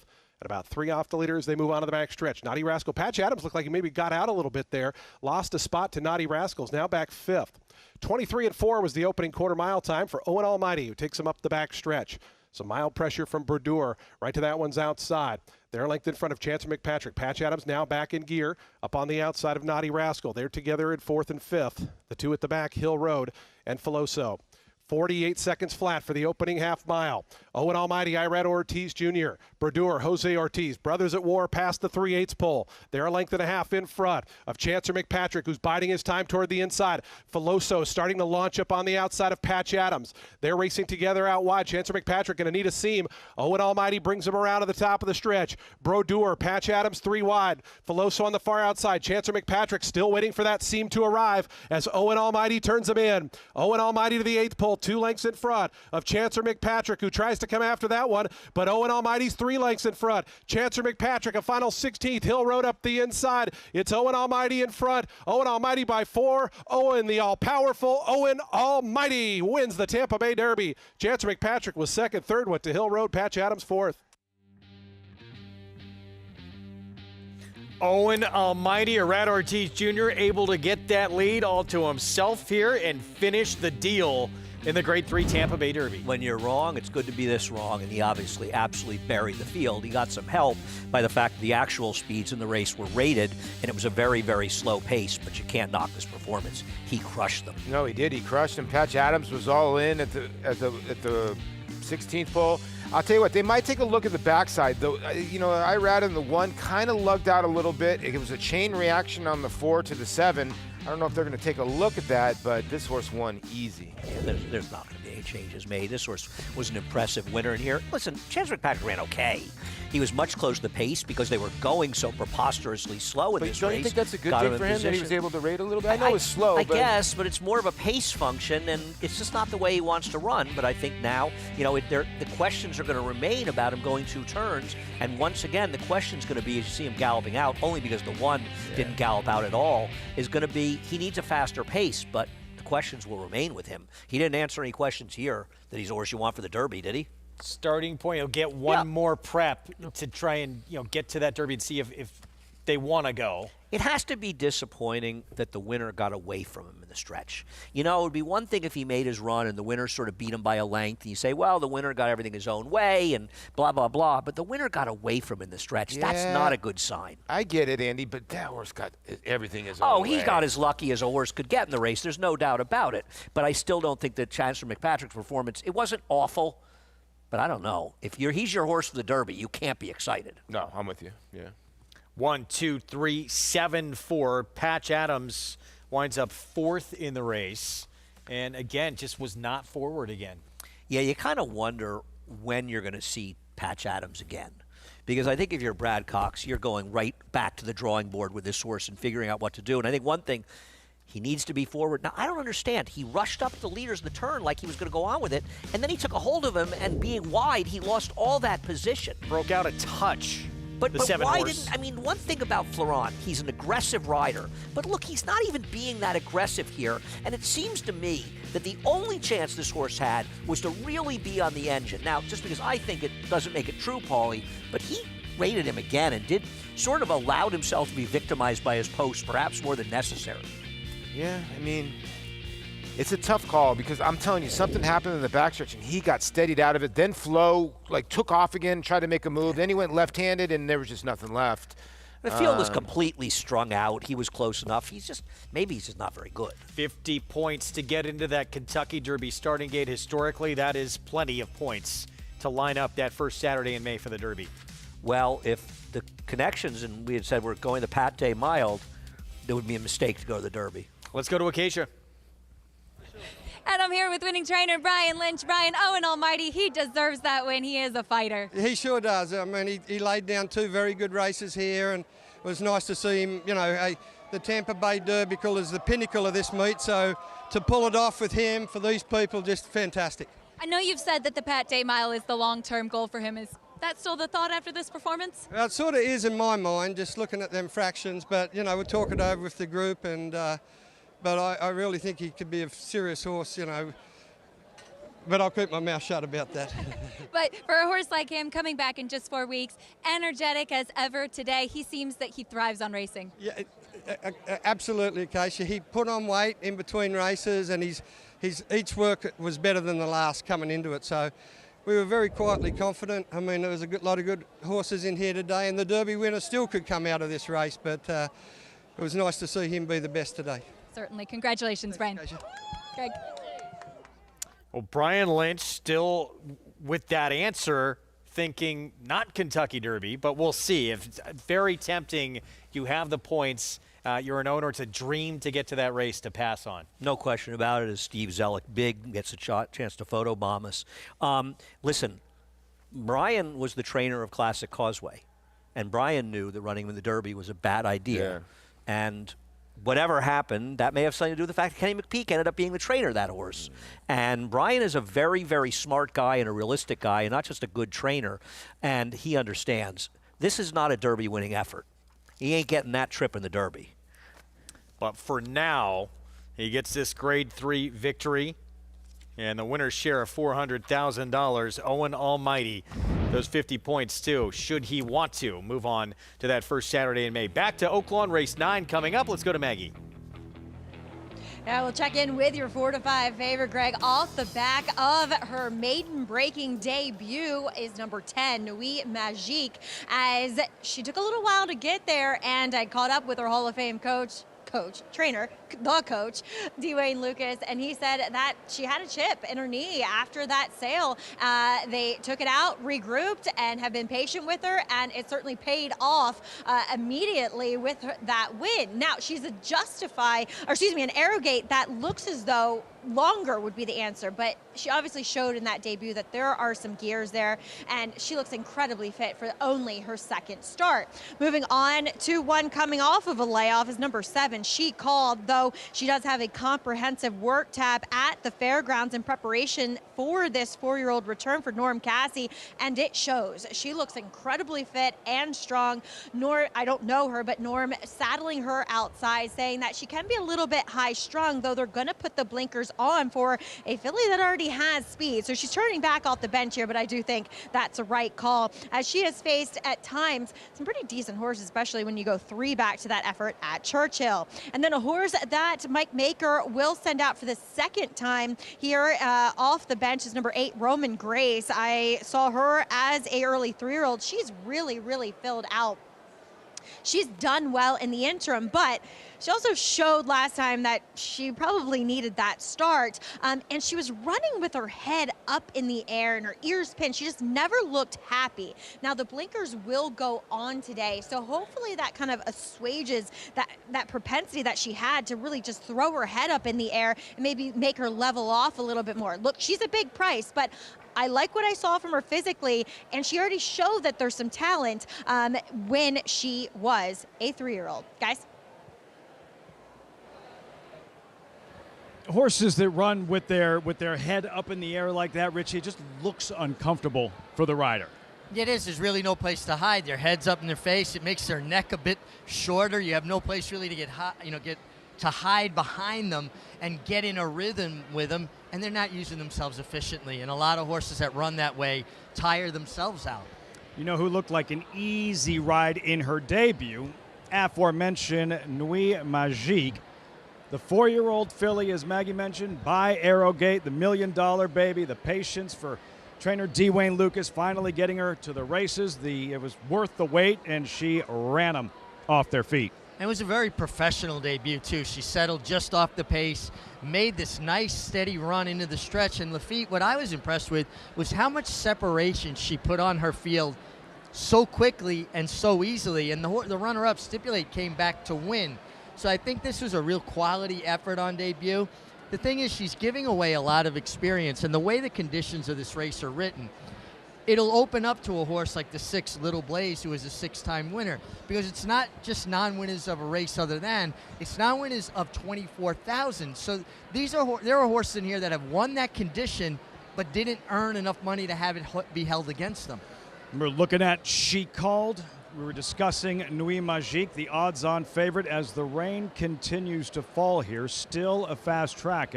Something to monitor over the next 30, 45 minutes as we close in on post time for the Azeri. Of course, regardless of track condition, Thorpedo Anna, she's proven she can handle just about any surface. Remember what she did in the Kentucky Oaks in the slot in wire-to-wire fashion. Well, and usually when horses have as efficient a stride as Thorpedo Anna, the mechanics of their stride are impeccable. They tend to handle pretty much any surface. That's next in the Grade 2 Azeri. Dance My Way, an outsider. All right, so are we going to see more of the same? What are you expecting from Nuit Magique in her second career start? I think much like we saw in the first race, I think she settles just off the pace, gives Nick Juarez the opportunity to kind of assess what's going on down inside of him, and make his run when she's ready. With her pedigree, you expect her to be able to go further, but she's coming back 6 furlongs, and I like the fact that they didn't change distances with her. Hardest thing for a horse to do is go from a maiden race to taking on winners, especially when they're changing distances. She's exciting. Yes. Make no mistake, potentially a big, big future for this filly, Nuit Magique, for the coach, Dwayne Lucas. Odds on 4 to 5 at post time. Matt Dinnerman with the call of the 9th from Oaklawn. 2 back. Outrageously, and to round out the field, Don't You Forget. Here's Don't You Forget. Manny Esquivel to the outside post. Goes it. We're ready to go.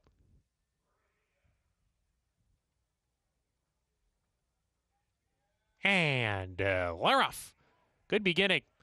Little Blaze broke alertly. Is up on the pace, is prominent here. Lassie, My Girl, on the inside, slipping forward to have a share of the lead. In the meantime, She Called was in tight early and slammed on the brakes, drops to the rear well behind early. We come back to the lead. Lassie, My Girl on top, a half length from Stone Cold Lover and Outrageously, who's 3 wide. Little Blaze parked 4 deep, 2 off the pace. There's Nui Magique. The favorite is down on the rail now after breaking from post 10. Is only 2.5 lengths behind as they corner into the far turn run. Don't You Forget, a length off of her. Then Ready for Trouble, sent along just a little bit as they round the far turn. Roman Grace alongside, passing her. Dance My Way is second to last, and She Called is still well out of it as they come to the top of the lane. Lassie, My Girl, has a wall of horses challenging her. Outrageously between horses. Little Blaze 3 wide. Nui Magique has some run, but she's pinned in behind horses. Going to try to slip through down on the inside. Little Blaze, though, got the jump on her. Little Blaze opens up the lead to a length as she kicks on from Outrageously. Nui Magique trying to get into the race late. 16th to go. Little Blaze has the lead. Nui Magique is coming charging down on the inside. Here she comes. Nui Magique with an inside run to win it under Nick Juarez. Nui Magique 2 for 2 to kick off her career. Little Blaze second. Don't You Forget was next. Relentless charge. Nui Magique, the $1 million filly, calling on all her class for Dwayne Lucas. The favorite delivers in the 9th at Oaklawn Park. This was much more impressive than her debut, as she said, easy outside trip. Today, Nick Juarez did a great job from post 10 to get to the inside, stalked, but he had to wait for room.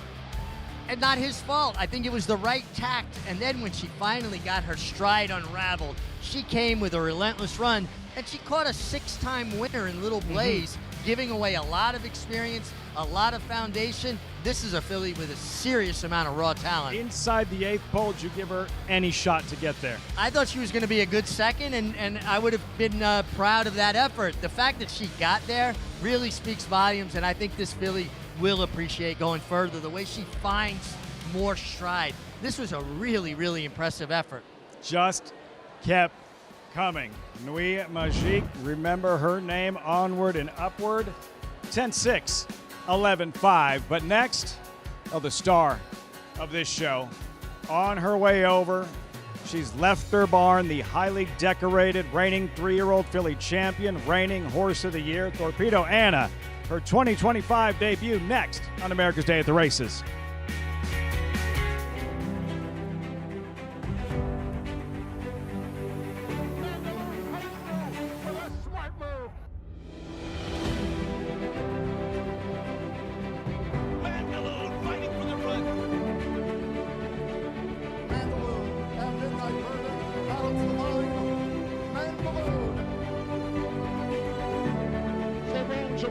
It's Mandaloon. Mandaloon wins.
Back on our Saturday coverage, you're watching America's Day of the Races here on Fox Sports 2.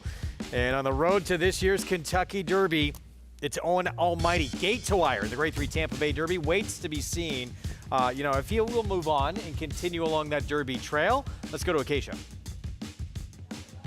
Making a fashion statement and winning the Tampa Bay Derby, winning rider. I rather tease it with me, looking good in the Garland. But tell me a little bit about the heart of this horse, Owen Almighty. He always show up. He always fight all the way to the wire. He's a really nice horse. We are very high on him. And last time he got beat by a nice horse, and we make the call of the blinkers, and we put some cheaters. And I told Brian, listen, we need bigger blinkers, and you see him today. So I think he's much better, and he improved a lot from last race. I think the blinkers help him a lot. Yeah, I know that was something you and Brian had talked a lot about, and very tiny blinkers last time, a little bit more today. Seems to be a little bit more receptive to your cues. Yeah, he was there when I asked him. Before he was like struggling a little bit to run away from horses, so today he was more focused, more serious, and he showed he had the ability. And we know we see you in all the big races, of course, picking up another one with the Tampa Bay Derby. But can you talk a little bit about how much more meaningful it is for a rider when you've been all along with that horse through that journey? Thank God, and thanks the trainers and owner for the huge support they've been giving me for the last 10, 12 years. My agent Steve Rushing do a great job too. I have to thank him a lot, and I'm just happy and living the moment and enjoy every single day I'm going out there. I'm really happy to be available to ride those kind of races because that's a dream for me. Every single day I'm living my dream, so I'm happy to be here and thank God for keeping me healthy. Well, enjoy this one. Congratulations. Thank you. Greg?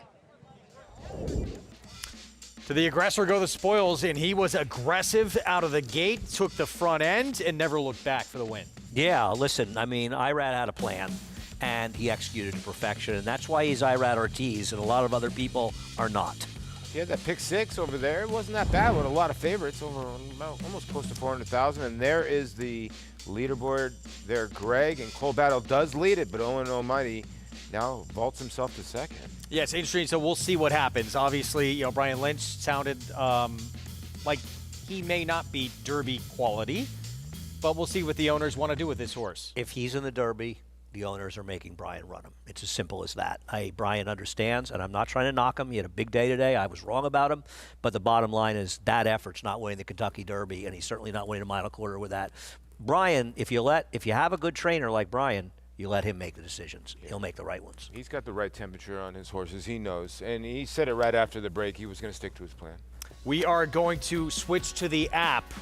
Butler Creighton, you'll see tip-off on FS2 coming up, and then we'll be back on shortly on FS2. Thorpedo Anna, Horse of the Year, making her 4-year-old return next in the Azeri.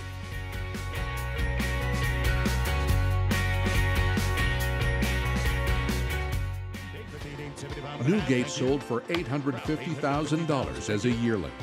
His full sister, Denim and Pearls, sold for $2.8 million. His 108 buyer was the fastest of any into mischief in 2024. He posted a 122 Equibase speed figure and ran a -2 1/4 on the thoroughbred sheets. In all, he defeated 8 individual Grade 1 winners. New to Three Chimneys. Horse racing? Check. Weekly promotions? Got them. Huge payouts? You bet. With Naira Bets.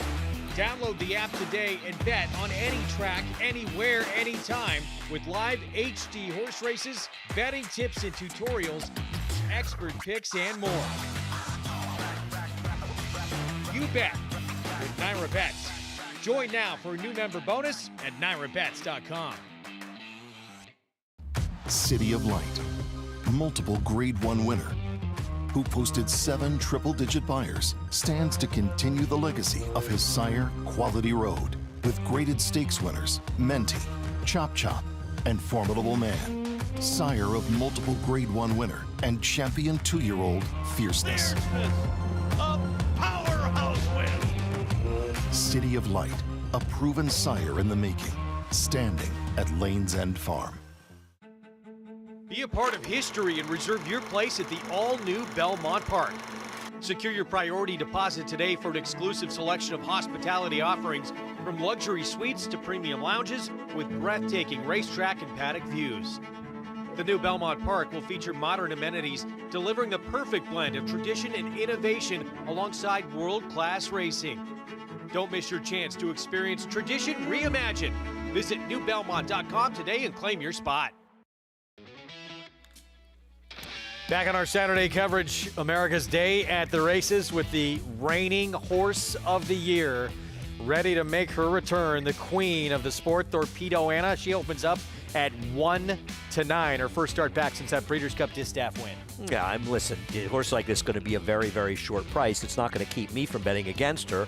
But let's face it, she is way the horse to beat. And I think as a racing fan, Paulie, you want to see her run well. Yeah, you do. I mean, listen, we're all rooting for her to have a monster 4-year-old campaign because that's what we want. We love to see the superstars in this game keep on progressing. And maybe later in the year, she'll take on the boys again, the older boys. And if she keeps on progressing like she did last year, this is just a stepping stone. But I'm kind of with Andy here. If you're ever gonna beat her, today would be the day. And look, Andy, it was a long campaign. This was the last start of her 3-year-old season. Her last 2 starts, the Cotillion and then this Distaff. Even though she won them both, she ran a little bit slower than she had been through the better part of the year. Yeah, I agree. I think that she tailed off a bit at the end of the season, and she's allowed to. She had a very, very tough, arduous season, dancing all the dances and running impressively. But with all due respect, this was one of the weakest Breeders' Cup Distaffs we've ever run, with so many of the top horses falling by the wayside. And I know Raging Sea, she won. She got lucky to win the Personal Ensign. Raging Sea's not going to be remembered as one of the superstars, and that was not a great race, but she still got it done and deserves credit for that. 1-9 for the return, 5-time Grade 1 winner, and probably it was in defeat where she gained more respect, Paul, in that Travers showdown where she went toe-to-toe with 2-year-old champion Fierceness and did everything but win that race. And she really did. And we all know that the best Fierceness is so good, and she almost got there. She just kept digging in at the 2-year-old champ at the time, and he just got the best of her. And you know, I think she gained more respect. I mean, she beat Sierra Leone. Sierra Leone comes back to win the Breeders' Cup Classic. I mean, there's just so much going, obviously, in her corner. And like Andy said, listen, we're all trying to pick against her, but it's going to be a monstrous effort for somebody to try to beat her. Well, the question is it going to be a monstrous effort to beat her? That's really the question. Obviously, if she runs the race she ran the Travers, she's going to beat this field. She's going to lap them. And she's that kind of good. If she runs the race she ran the Travers, there's no horse in the country she can't beat. None. And maybe some that are overseas, like Forever Young. She was brilliant that day. But whether or not she runs that, whether or not she comes back well enough as a 4-year-old, whether or not she needs a race as a 4, there's a lot of reasons to think today might be a day to bet against her, but that doesn't mean she's not way the horse to beat. There's also, though, she didn't get a break. She had that long campaign. She's had that time to fill out, to mature. For Ken sure. McPeak says she is bigger and stronger now, and this new version of her, maybe it is even better. Let's go to Jonathan. What do you think we get today, JK? Well, I mean, look, it's one of those deals where she's the best horse in the race, and she obviously had the most accomplished career, and what she did last year was outstanding. She was a horse of the year. It reminds me a little bit of Rachel Alexandra, though, and I don't mean to compare the two. I mean that they were both great horses as 3-year-olds, and Rachel came back, and she did her thing to a certain extent as a 4-year-old, but she was a shell of herself. And that can sometimes happen. And so if you're looking at this race, just this idea that she has to be the same horse is not an automatic. Now, I think she probably will be, and if she's not, we won't find out today. And I also hope that she is. I don't, by any means, am I trying to make it seem like I want her to get beaten here. But, you know, sometimes with fillies, when they come back at 4, they start, you know, kind of figuring it out a little bit. Maybe this isn't necessarily what they want to do anymore. We'll find out here in a little bit. I think the alternative for me would be Jody's Pride, but like I said, I'm not cutting in line to bet against Thorpedo Anna. I certainly don't want to discourage anyone from having fun and placing a wager. But for me, this is more of a race that you just kind of watch and enjoy. Or if you like a horse outside of Thorpedo Anna, kind of put your hand over her in the past performances, pretend she wasn't running, and play a cold exacta with another horse to run second. For me, that would be Jody's Pride. Jody's Pride is interesting as we look at Thorpedo Anna, and there she is. You can tell she is She looks sharp. Ken McPeak said she's been training exceptional for the return. She did arrive a little bit later than she wanted to. Connections wanted her to, with storms delaying her trip to get to Oaklawn until March 6th. Yeah, I'm just curious to see what happens here. We can talk about it ad infinitum in these horses, but you've got the champ back, and that's always a big deal. And, in a year like this year, Greg, when you've got probably so many potentially good stars coming back, the idea that, if she's improves and if she wins this race, the Apple Blossom, let's say the Ogden Phipps on Belmont Stakes weekend, she could well face the boys in the Whitney and what could be an historically great running of the Whitney. She is only the third reigning horse of the year to run at Oaklawn. Favorite Trick did it back in 1998. He got beat at 2-5 in the Arkansas Derby. Wow. Azeri did it, and she came back and she won. She ran down a Ken McPeak filly, Take Charge Lady, in the final 100 yards to win by a head and get a win at 2-5 back in 2003. And Take Charge Lady was a very good horse. Yeah, there was about, with 100 yards left, it didn't look like Azeri was going to get there in the final couple lunges with Mike Smith, Laura De Sereau. What a nice mare she was. What about the inside post for Brian Hernandez Jr. and what he has to negotiate here? Well, the thing is, what does he do exactly? Because she's always been aggressive, and she's best when she's aggressively ridden. And she's not really faster necessarily than Wild About Hillary. And you got to think she's going, in a perfect world, she goes aggressively, and he can sort of stretch the field out and get outside of her. But I'll tell you one thing, Paulie, they have never had a problem throwing down the gauntlet with this horse and running fast early, because one of the reasons she was so good last year is it's not just that she won.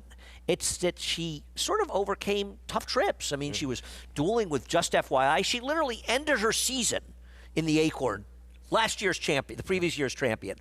Ways and Means, a later Grade 1 winner, she just buried her, running with her early in the Kentucky Oaks. So she can run fast and keep on running. So she's not some horse that gets lucky and she's just good and she's sort of being horses. She wins her races decisively by running hard every step of the way, and I just don't see them taking it away from her. Now, maybe they go, and if the 4 really wants to go, they create some separation, they let her go. But I don't see Brian not being aggressive. Paulie, do you? No, I think the 1 goes. I think Brian goes, and he just goes, okay, let's see if the 4 can outfoot me early, which probably is going to happen because that's what Wild About Hillary does. And the 5 maybe, and then she gets into that pocket trip, and then she can stalk. And she's kind of, what's so great about her, makes her a champion. She's fast early, she's fast late, she can put herself where she wants, so she doesn't need to lead the win here. And I'm with you, I think the 4 does get to the front end. Yeah, and she's a horse that's clearly shown that she doesn't need to get a good trip to win. And that's the mark of the really good ones, right? One that wins at a high level and does it without people sort of gifting them the race. You take, and I'm not trying to knock him, but take a horse like Fierceness. He's really run his good races when he's pretty much had pretty easy trips. She's not the same. She wins, and she wins decisively against solid horses, not getting everything her own way. Stumbled out of the gate. Coaching a couple American Oaks, still won. Yeah, she's the real deal. She's no phony champion. She's really good. So the 4, we know Wild About Hillary, very quick. As you look at Thorpedo Anna again, recharged next door. Also one with speed, not one trained by Steve Asmussen. And Steve Asmussen knows a little bit about being in this kind of position. He's come back in 4-year-old debuts with, Rachel Alexandra, Untappable. They both got beat in their 4-year-old returns. And I think it's important to note those things. As far as recharge, and I know you're not talking about it, she rode a gold rail last time at Sam Houston, and actually Alpine Princess is the one who was way against it. But you're right. You bring up Rachel. You bring up Untappable. Untappable's one of those really, really good horses that you sort of never hear anybody talking about. She sort of got lost in the shuffle, and she was a good one. Royal Delta? Royal Delta, I think, you don't think she won her 4-year-old return? Yeah, she did, right? She did, I think. I don't know. I'm getting old, Paulie. Well, she won a lot. Yeah, she did. With that big old stride, my goodness. Thorpedo Anna, yeah, again, that's the thing. Brian Hernandez Jr. just seems, I had a chance to talk to him a few times last year during that incredible run. He's just so confident, as you should be. She shows up. She's so versatile. She can do so many things, but he has supreme confidence in her. Right, as you say, that he should have confidence. She's the question, I guess. Here's the question to ask: let's say she runs like somewhere around her last 2 races, which I think we all agree were not as good as some of her earlier races. How confident are you that she's going to beat Jody's Pride or Alpine Princess? She's still likely to beat them, but I don't think she's 1-9, Paulie. Not 1-9. Jody's Pride still has to pass that, 2 turns test, whether she's the same filly. Now, she might have gotten better in her last start. She ran a bang-up race in her last race, so we'll see. Grade 2 Azeri and the horse of the year, Thorpedo Anna, set to return coming up.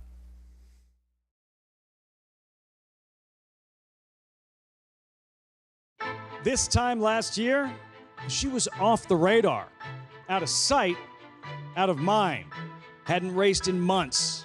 And then, on Arkansas Derby Day, she returned, and a star was born. Thorpedo Anna is back in business off the layoff, and she is a dominant winner of the Fantasy. Kentucky Oaks, you bet. The Kentucky Oaks was next. 5 weeks later, Churchill Downs. A moment of truth when challenged by a champion, and she just ran away from her. Oh, she's got plenty left, and Brian Hernandez and Thorpedo Anna dominate the 150th Kentucky Oaks.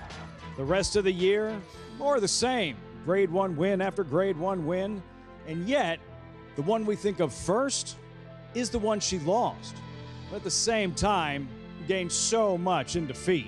Thorpedo Anna running her heart out and coming with every stride. Fierceness, Thorpedo Anna in an absolutely dramatic conclusion. That's what it took to beat her. The champion colt narrowly denying the champion filly in the making. And in the end, not just the 3-year-old filly title, but 2024's Horse of the Year. This brilliant filly's going to take them all the way. Thorpedo Anna, what a year for her. The Azeri Stakes is next, and Thorpedo Anna is back.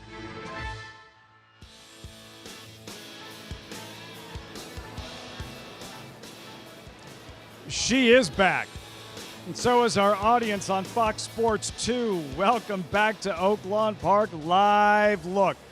Thorpedo Anna, reigning Horse of the Year, moments away from her 2025 debut alongside Richard Migliori. I'm Lafitte Pinkai, getting closer and closer to post time, Richie, with the racing world watching. And so much anticipation of what she will do this afternoon in her first start since being crowned Horse of the Year and 3-year-old filly champion. It's just incredible. The crowd came out, not the greatest weather day, but they're incited and excited about Thorpedo Anna, and watching her walk around in the paddock just gives me even more confidence. She's got this intensity about her. She's got her head bowed at the walk, and she's got her groom and a handler on the offside, on the right side of her. Those guys are going to be worn out just keeping her contained in that paddock. All a business as we welcome Maggie Wolfendale to the broadcast. Maggie is in the paddock, up close and personal. Maggie, what is the Horse of the Year showing you? Well, Richie, I can attest to her poor groom's hand. He has, every time he's gone by me, he has shaken it like, it hurts, because she is on it. And this is typical for her. This is the Thorpedo Anna that we have seen time and time again. She brings the intensity when she comes over to this paddock, and she looks A, incredibly fit, but B, stronger than she did last year. She has filled out in her hip and through her flank, which I really appreciate. This is what you want to see a 3-year-old filly doing, a 4-year-old filly doing from year to year. So I love what I'm seeing from Thorpedo Anna. Now, a lot of people trying to get number 3 Jody's Pride to beat her. She looks sensational. She is so well turned out. She's dappled head to toe. She's strong, having that inside information under her belt. So she looks tight. She looks fit. My problem is, and it's always been my problem, and don't get me wrong, she ran very well in the Breeders' Cup Juvenile. Does she really want to go 2 turns? To me, she is built more like a horse that less ground is preferable. So we'll see how she negotiates stretching back out to a mile and a 16th today. Lafitte in this Azeri. Playing the role of spoiler, or at least attempting to do so, Jody's Pride. Thorpedo Anna, while it's felt like the industry narrative has been, wait, is she going to be as good as she was last year? What if she's better, Richard Migliori? That is a really scary thought. And I was talking with Robbie Alvarado, former jockey, rode Curlin, won the Preakness for Kenny McPeak on Swiss Skydiver, and he gallops her every day. And he says he feels like she's matured mentally this year, and she's bigger and stronger. And he said it would be foolish to think that she'd be better this year because it's a tough act to follow what she did as a 3-year-old filly. But he kind of intimated that he thinks she is. We're going to get, obviously, a handle on that in about less than 10 minutes here. The bar very, very high. Thorpedo Anna, there she is, back where it all started. First start last year right here, Oaklawn Park, the same place she'll kick off her 4-year-old campaign. Looks fantastic, really checking the boxes. She's one of those horses with feet that gets a little bit bigger. She puffs up come race day. Track still listed as fast as the rain continues to fall. She did win the Kentucky Oaks on a wet racetrack. Trainer Brad Cox very confident about Alpine Princess. Well, she's hard knocking. She tries hard. She shows up every time, and maybe this is the day to take on the champ. Jody's pride in Ricardo Santana. Yeah, Jorge Abreu does such great work. This filly looks outstanding on the racetrack. Wild Bout Hillary make the rider Rafael Bejarano. Yeah, C.J. McMahon, involved in an incident earlier today, was transported to a local hospital. Hopefully he's okay. Fingers crossed. Look forward to seeing him back in action before long. Recharge for the Asmussens. In good form, is going to have to take a game to another level, take it on the champ. One of the best stories in racing. Free Like a Girl, the all-time leading money earner in Louisiana-bred racing history. And in the long storied history of Louisiana racing, the great horsemen and women, the great jockeys and the great horses, and she stands alone as the leading money earner. Thorpedo Anna stands alone as the reigning horse of the year. Trained by Kenny McPeak, standing by live with Maggie. And Lafitte, Kenny and I just discussing what her pre-race demeanor has evolved into. Kenny, she's still aggressive, but with a year under her belt, she's a bit more mature. Well, a year ago when we came for the Fantasy, she got washy in the post parade. She was quite wound up, and I think that day she drew the 12-hole. And I know you mentioned it, and I was nervous, like in the sense that she's getting a little hot, and I didn't like that, but it was a lot warmer than it was today, or it is today. And as she's gotten older, she seems to really relish it now, and she really enjoys it, but she's not turned a hair, and she was great in the paddock, and, you know, we're pretty confident. I know you said that you told Brian Hernandez, don't take anything away from her, don't get cute. Drawing the rail. What is the game plan? Where would you like to see her early on?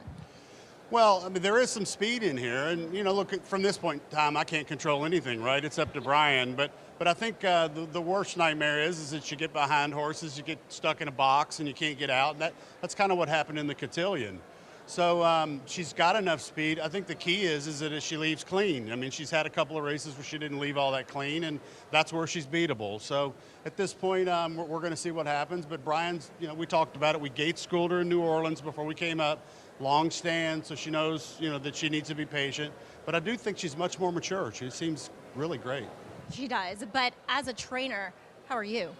I'm fine. I mean, you know, every time I've run her over the last, since the Fantasy and the Oaks last year, it's always been that she's the favorite, and there was a lot of eyeballs on her. And look, you want that. You want to see people watching, and at the same time, you know, look, if she gets beat, I'm going to be going to crawl in a hole someplace. But I've had that happen too.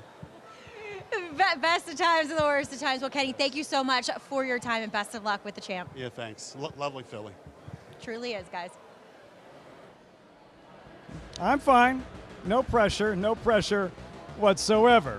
Yeah, so we've been here before, 6 times since 1971, Eclipse Award era, the return of a female Horse of the Year. Results, 1984, brilliant French mare all along, defeated in the Turf Cup at Belmont. 3 years later, the Iron Lady Secret, worst finish of her career in the Don. 2003, Azeri, there's a reason she's revered. At Oaklawn, triumphant Apple Blossom return. 2010, so she was mortal after all. Rachel Alexandra shocked upon return in New Orleans. 2011, Zenyatta never raced again. Only female Horse of the Year to retire the following year. 2012, what a run for the girls. 3 straight female Horse of the Year honorees. Havre de Grace, much better fortune than Rachel in the Big Easy, which brings us to today.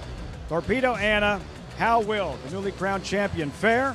What will she do in her first start as the sports Horse of the Year? Richie, should we read into that whatsoever, that in 6 times a filly or mare Horse of the Year has returned her first start the following year, they've been defeated?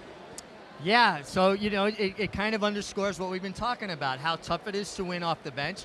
And as they get older, has their enthusiasm for this job waned? And in essence, are they starting to look towards their next career being a mother? Watching her in the paddock, watching her warm up. I don't get that impression at all. The proof's in the pudding, though. She's got to go out and do it. And I was talking with Brian Hernandez in the jocks room earlier today, and he said, the last thing we want is a start like we got in Saratoga. We need to get away clean. He's going to let her run to the first turn. And he said, if no one wants it and they allow me to get her into a good rhythm, I'll take it.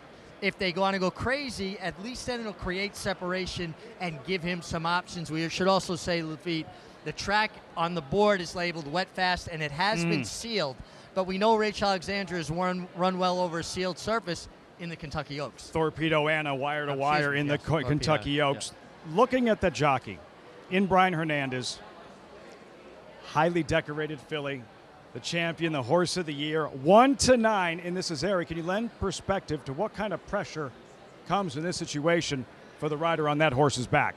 Well, there's an enormous amount of pressure, but if you're a world-class rider, which Brian Hernandez has shown the world to be, winning the Kentucky Derby with an incredible ride, winning the Oaks last year, guiding this mare through an incredible campaign last year, you got to not only handle the pressure, but thrive on it. And it doesn't seem to phase him, at least not outwardly. There may be butterflies inside, but he is a rider's rider and a pro's pro. To Maggie, trackside. And as Kenny McPeak, her trainer, was alluding to, what a difference a year makes, because, yes, she was utterly insane, basically, before she went in the stalls for that fantasy over this very same racetrack last year. And now, while she's on the muscle, as she was back in the paddock, it's a lot more of a calm demeanor. Now, does that have any bearing on how she performs today? We'll have to wait and see. I don't know, because like I said, last year, she would get herself frequently quite revved up prior to her starts. Now she's getting on her toes there. This is very typical of what we see from her. Now, the pace presence in here, and at least the fastest horse on paper, is number 4, Wild About Hillary, whom I don't know much about, to be fair. It's the first time I'm laying eyes on her. She looks incredibly well. She's very nicely churned out, rich, hydrated, a long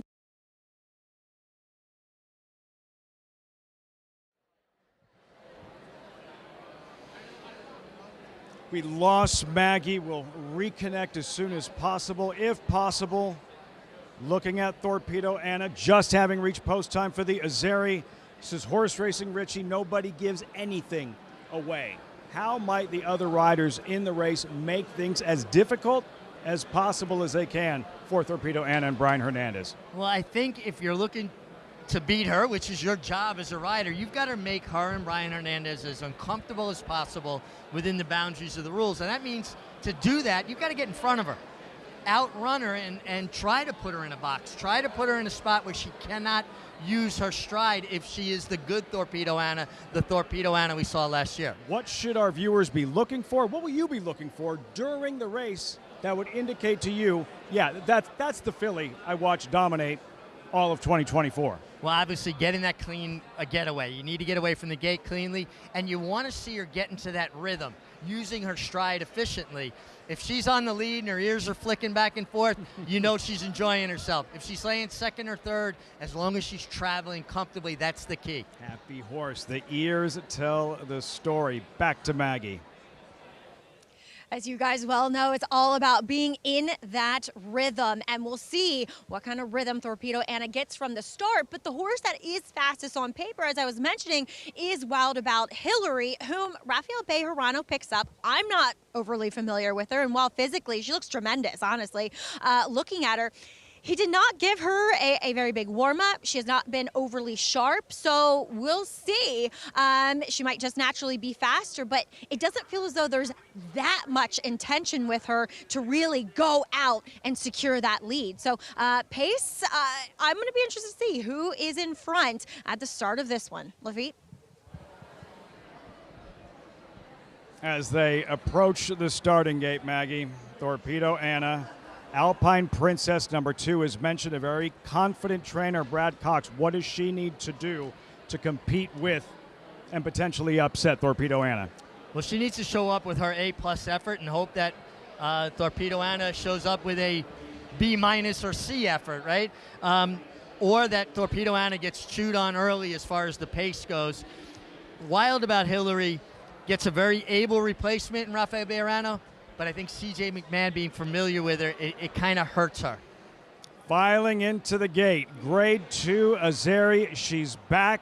She's in the number 1 post position and ready to rock and roll for her 4-year-old debut. Horse of the year, Thorpedo Anna, 1-5 at post time. Here's Matt Dinneman post time of the Azeri live on Fox Sports 2.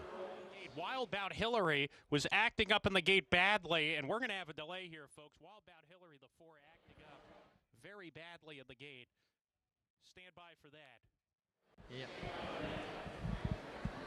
Looking at that number 4 post position, Richie, and Wild About Hillary throwing a fit in the starting gate. Maggie, trackside, what can you see?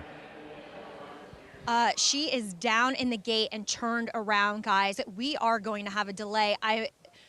The rest of the horses will be backed out, as we are seeing there.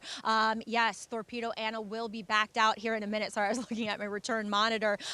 But yes, she went up. She turned around. She sat down. So as a precaution, everybody exits the gate, and she will be a late scratch. We are hearing Matt Dinnerman announce that Wild About Hillary will be a late scratch. So the complexion of this race, Lafitte, drastically changing here. How does it drastically change, Richie? Well, she looked to me like the most likely horse to spar with Thorpedo Anna on the lead. Taking her out, there's less speed involved now. It could make things easier for Thorpedo Anna. Now, you hate to see this, and a horse gets there and then unfortunately gets prone in the gate like that. But how does it affect the other runners like Thorpedo Anna? They're loaded into the gate, they're ready to go, and then it's like, all right, time, we got to take 2. Looks like she is staying settled, though, up to this point. But the scratch of the 4, Wild About Hillary, certainly appears to make Thorpedo Anna's job a bit easier. And most important, the health of Wild About Hillary, who flipped in the gate and has scratched before this Azeri. And Rafael Bejarano, who was already a substitute rider for C.J. McMahon, who was injured earlier today. She's going right by us here. Richie, she looks fine. And up and from our vantage point, it's good to see her up and traveling well. Yeah, I mean, she's jogging freely. She's going to come back to the paddock. It appeared to me that Rafael Bejarano was fine as well. He was standing behind the starting gate. Dicey situation. Thankfully, both horse and rider seemed okay. Back to Maggie. Yeah, I just got a good view of her as she is walking back here into the paddock unsaddled. Guys, I would take a good guess that she may have hit her head when she did that. So therefore, automatic scratch. Even if she didn't do that and her hocks had touched the ground, she would be a scratch anyway. So while she looked okay enough coming back here, right call here to take Wild About Hillary out. Hopefully she is just fine. Moving forward, Wild About Hillary, late defection from this Azeri, impacting how the race looks on paper strategically. So if you're Brian Hernandez, are you recalculating things now with the absence of Wild About Hillary? I'm not. I'm still not getting fancy. I'm coming out running. And in case, you discourage other people from maybe thinking, well, with that horse out now, I'll take her on if you come out with intention. Make everybody else adjust around you. You're on the best horse. Come out running, and if somebody wants to really go after you, and listen, Jody's Pride's not slow. She's coming out of a sprint at Gulfstream. She might be cast into that position of having to keep her honest. Let's try it again. Post time. Take 2. Grade 2. Azeri, odds on. Thorpedo Anna, 1-9 at post time. Here's Matt Dinnerman. Free like a girl to the outside post. We're ready to go. And Laroff Getting squeezed at the break was Jody's Pride. Thorpedo Anna broke right on cue, and she's on the lead early on from Free Like a Girl, who takes second. Recharge back in the third with Alpine Princess, and Jody's Pride's fifth and last. Into the first turn they go. Brian Hernandez Jr. lets Thorpedo Anna get in a good rhythm. She's got those ears pricked up, and a good gallop here. Thorpedo Anna looks to be going in a good rhythm and is on top by a length margin. Free Like a Girl, the $2.7 million earner, right on her tail in second. Then Alpine Princess third to the inside. Jody's Pride a half length off of her while on restraint. And Recharge got shuffled to the back of the field, swinging up the backstretch. She's 4 lengths off the lead, and the lead is being held by Thorpedo Anna. Gliding along here, went 24 1/5 seconds. Just nice and easy for Thorpedo Anna, who leads 3/4 of a length. Free Like a Girl is second. Then the last three who pretty much line up here. Alpine Princess on the inside claiming third. Jody's Pride still in that hold. And Recharge is fifth and last as they go into the far turn run. Thorpedo Anna, 48-2 for the half, coasting as she goes into the far turn, a half length in front. Free Like a Girl still right there. Jody's Pride third. Alpine Princess has come under a hard ride, joined by Recharge as they round the far turn. Thorpedo Anna still in front of neck. Free Like a Girl attempting to make a race of it. Thorpedo Anna coming to the top of the lane, a neck in front of Free Like a Girl, who's right there. Thorpedo Anna off the turn. Free Like a Girl still trying in second. Thorpedo Anna, Brian Hernandez Jr. asks her to go, and just look at her go. She hits the furlong pole, accelerates, opens up 3. Thorpedo Anna just gliding over the Oaklawn soil today, and she is back, and she is back in business. Thorpedo Anna wrapped up to win the Azeri, kicking off her 4-year-old season in style. Free Like a Girl was second, then Recharge, Alpine Princess, and Jody's Pride. In the words of Trevor Dedman, she's poetry in motion. She's Thorpedo Anna.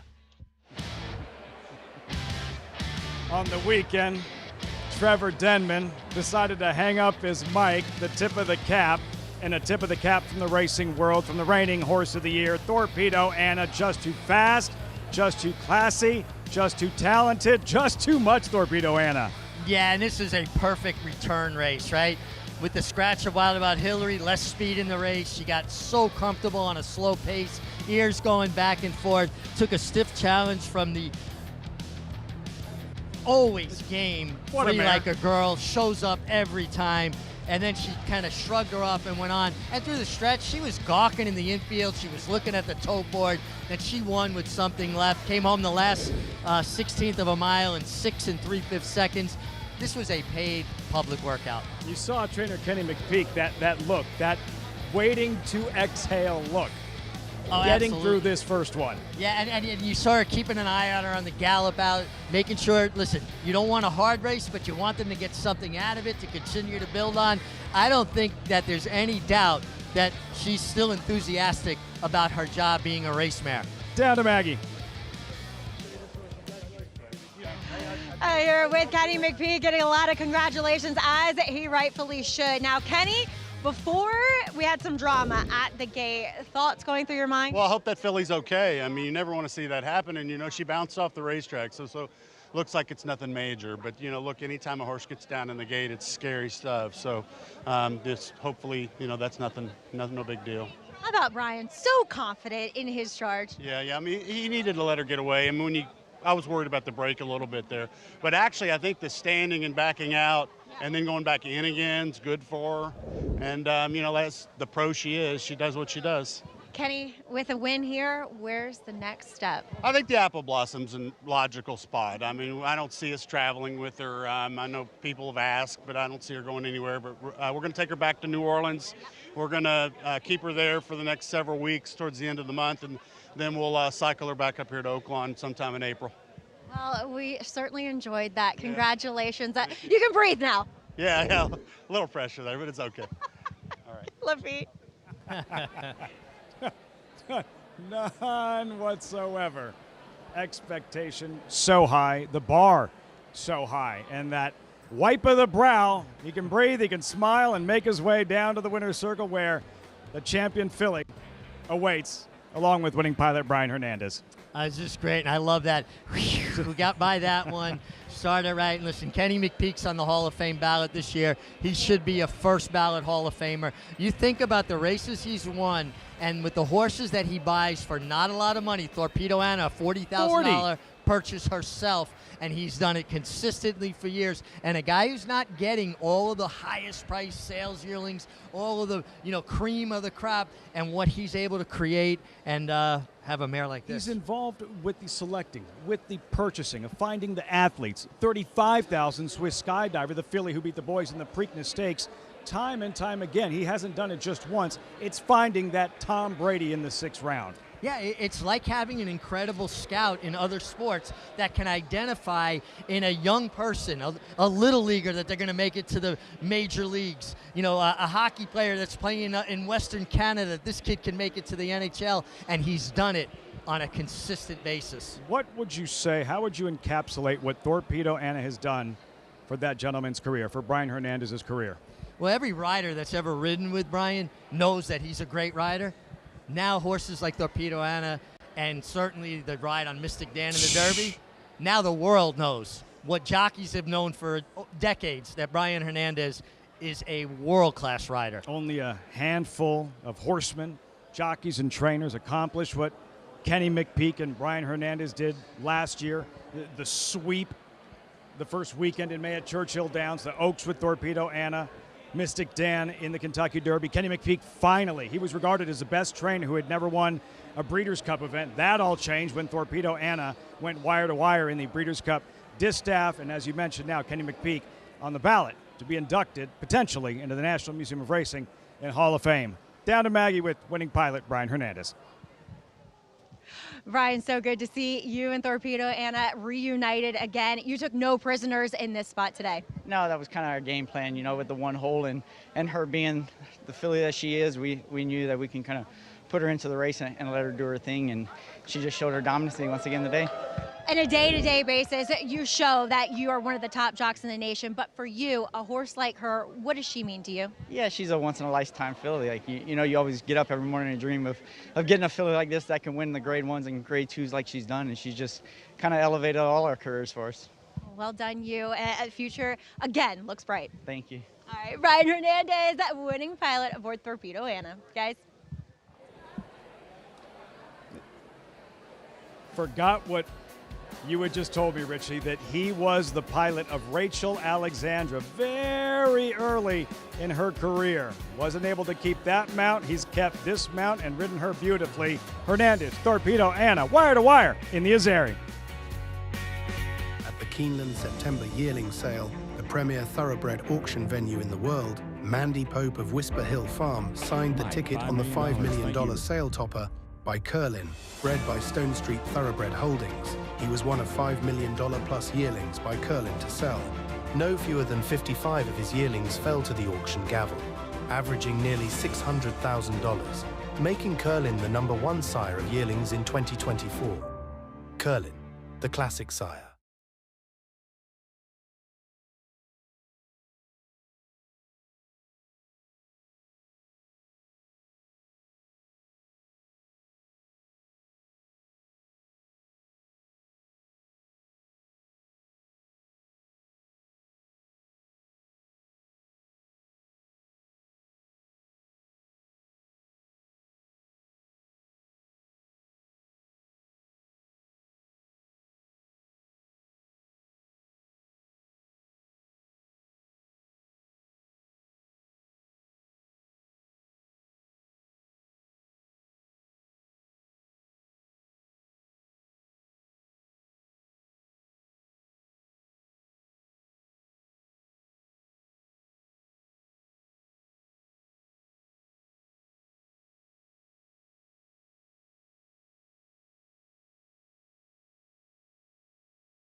Reigning horse of the year, Thorpedo Anna, returned successful in her 4-year-old debut. Brian Hernandez Jr. taking command early and now moves her record to 9 wins from 11 starts. I mean, if you're Ken McPeak, this is kind of what you wanted, right?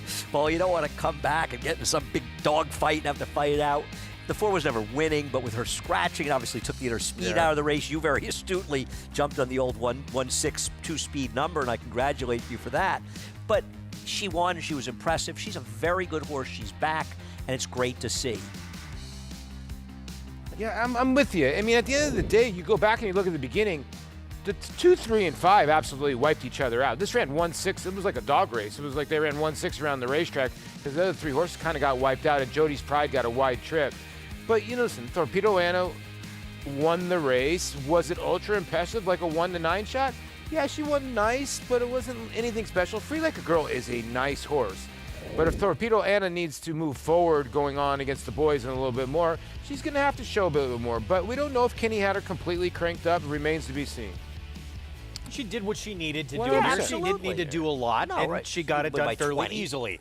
Free Like a Girl, we should say. This is, you know, potentially this and then the Apple Blossom are going to be the last 2 starts of her career. I'll miss her. Great to She's see so her cool. get another graded stake placing for Chassie Pommier, her daughter Avery, who's involved with this filly, this mare now as well, but as we see her career come to a close. No, I agree, and I'm glad you brought it up because obviously the story is Thorpedo Anna, but we shouldn't sort of dismiss a pretty cool horse. Yeah, and one of she is. the neater horses in racing, the all-time winning Louisiana bred. She's a very cool horse, and Thorpedo Anna's obviously a terrific racehorse. We didn't learn anything today, though, to be honest with you, and that's a compliment to her. She took a shot at her, considering though. how good she is. But I'm saying we didn't learn anything. In terms of Thorpedo Anna. Yeah, so we didn't learn. We know how good she is. Yeah, she came back and got it done. Maybe it's going to get tougher at some point, though I don't know who's around there who can beat her at this point.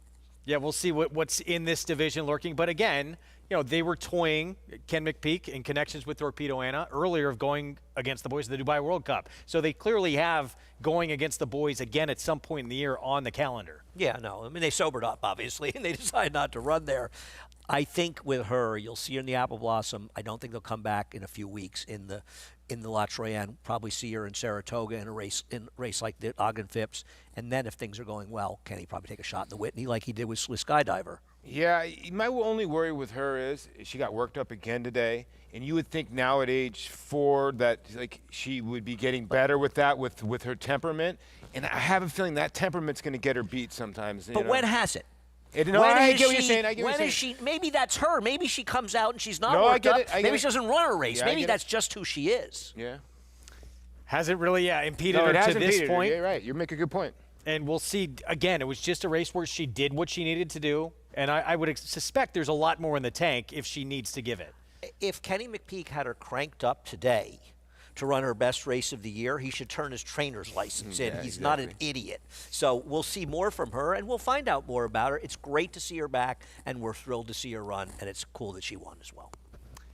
Gets it done. Meanwhile, back on the road to the Kentucky Derby, down at Tampa Bay. Chancellor McPatrick, the 2-time Grade 1 winner as a 2-year-old, made his return, but he could not get to Owen Almighty. He goes gate to wire. Owen Almighty did what he had to do. He was benefited from the fact that the 4 and 7 were oddly rated and the pace was extraordinarily slow. It's almost like Irad intimidates everybody. Chancellor McPatrick found it much closer because the pace was slow.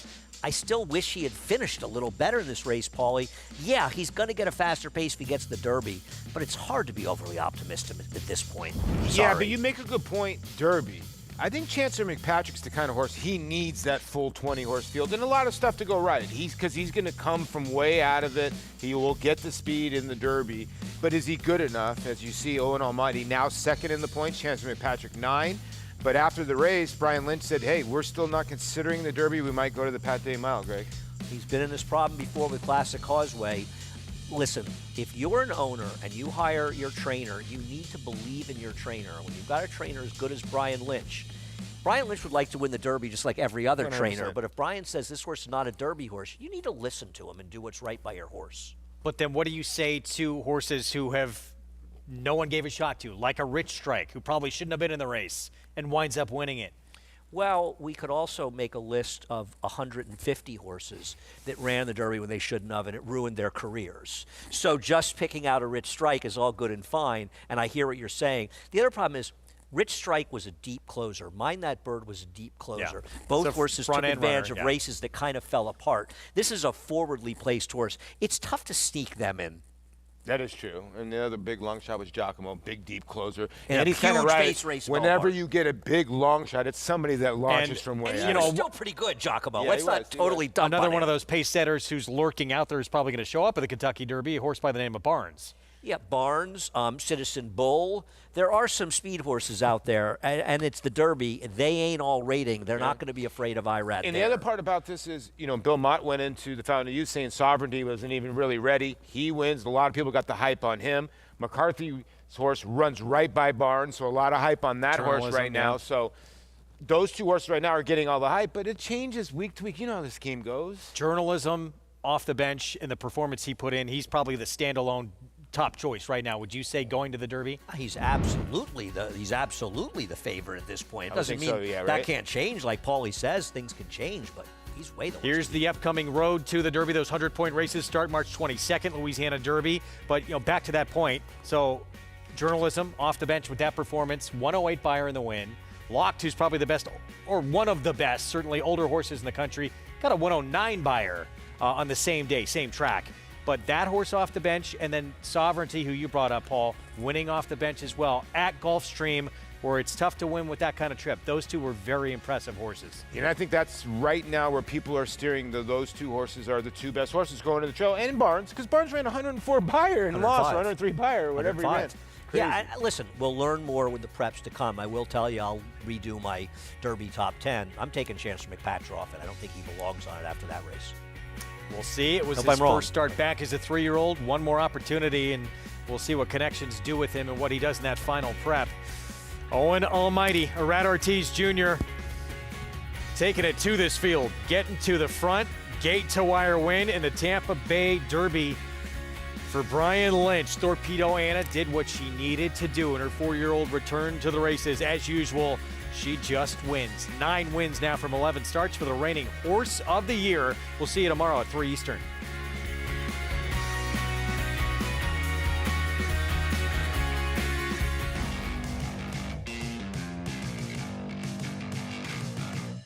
Charge, it is pouring it on, winning the Dwyer by the length of the stretch.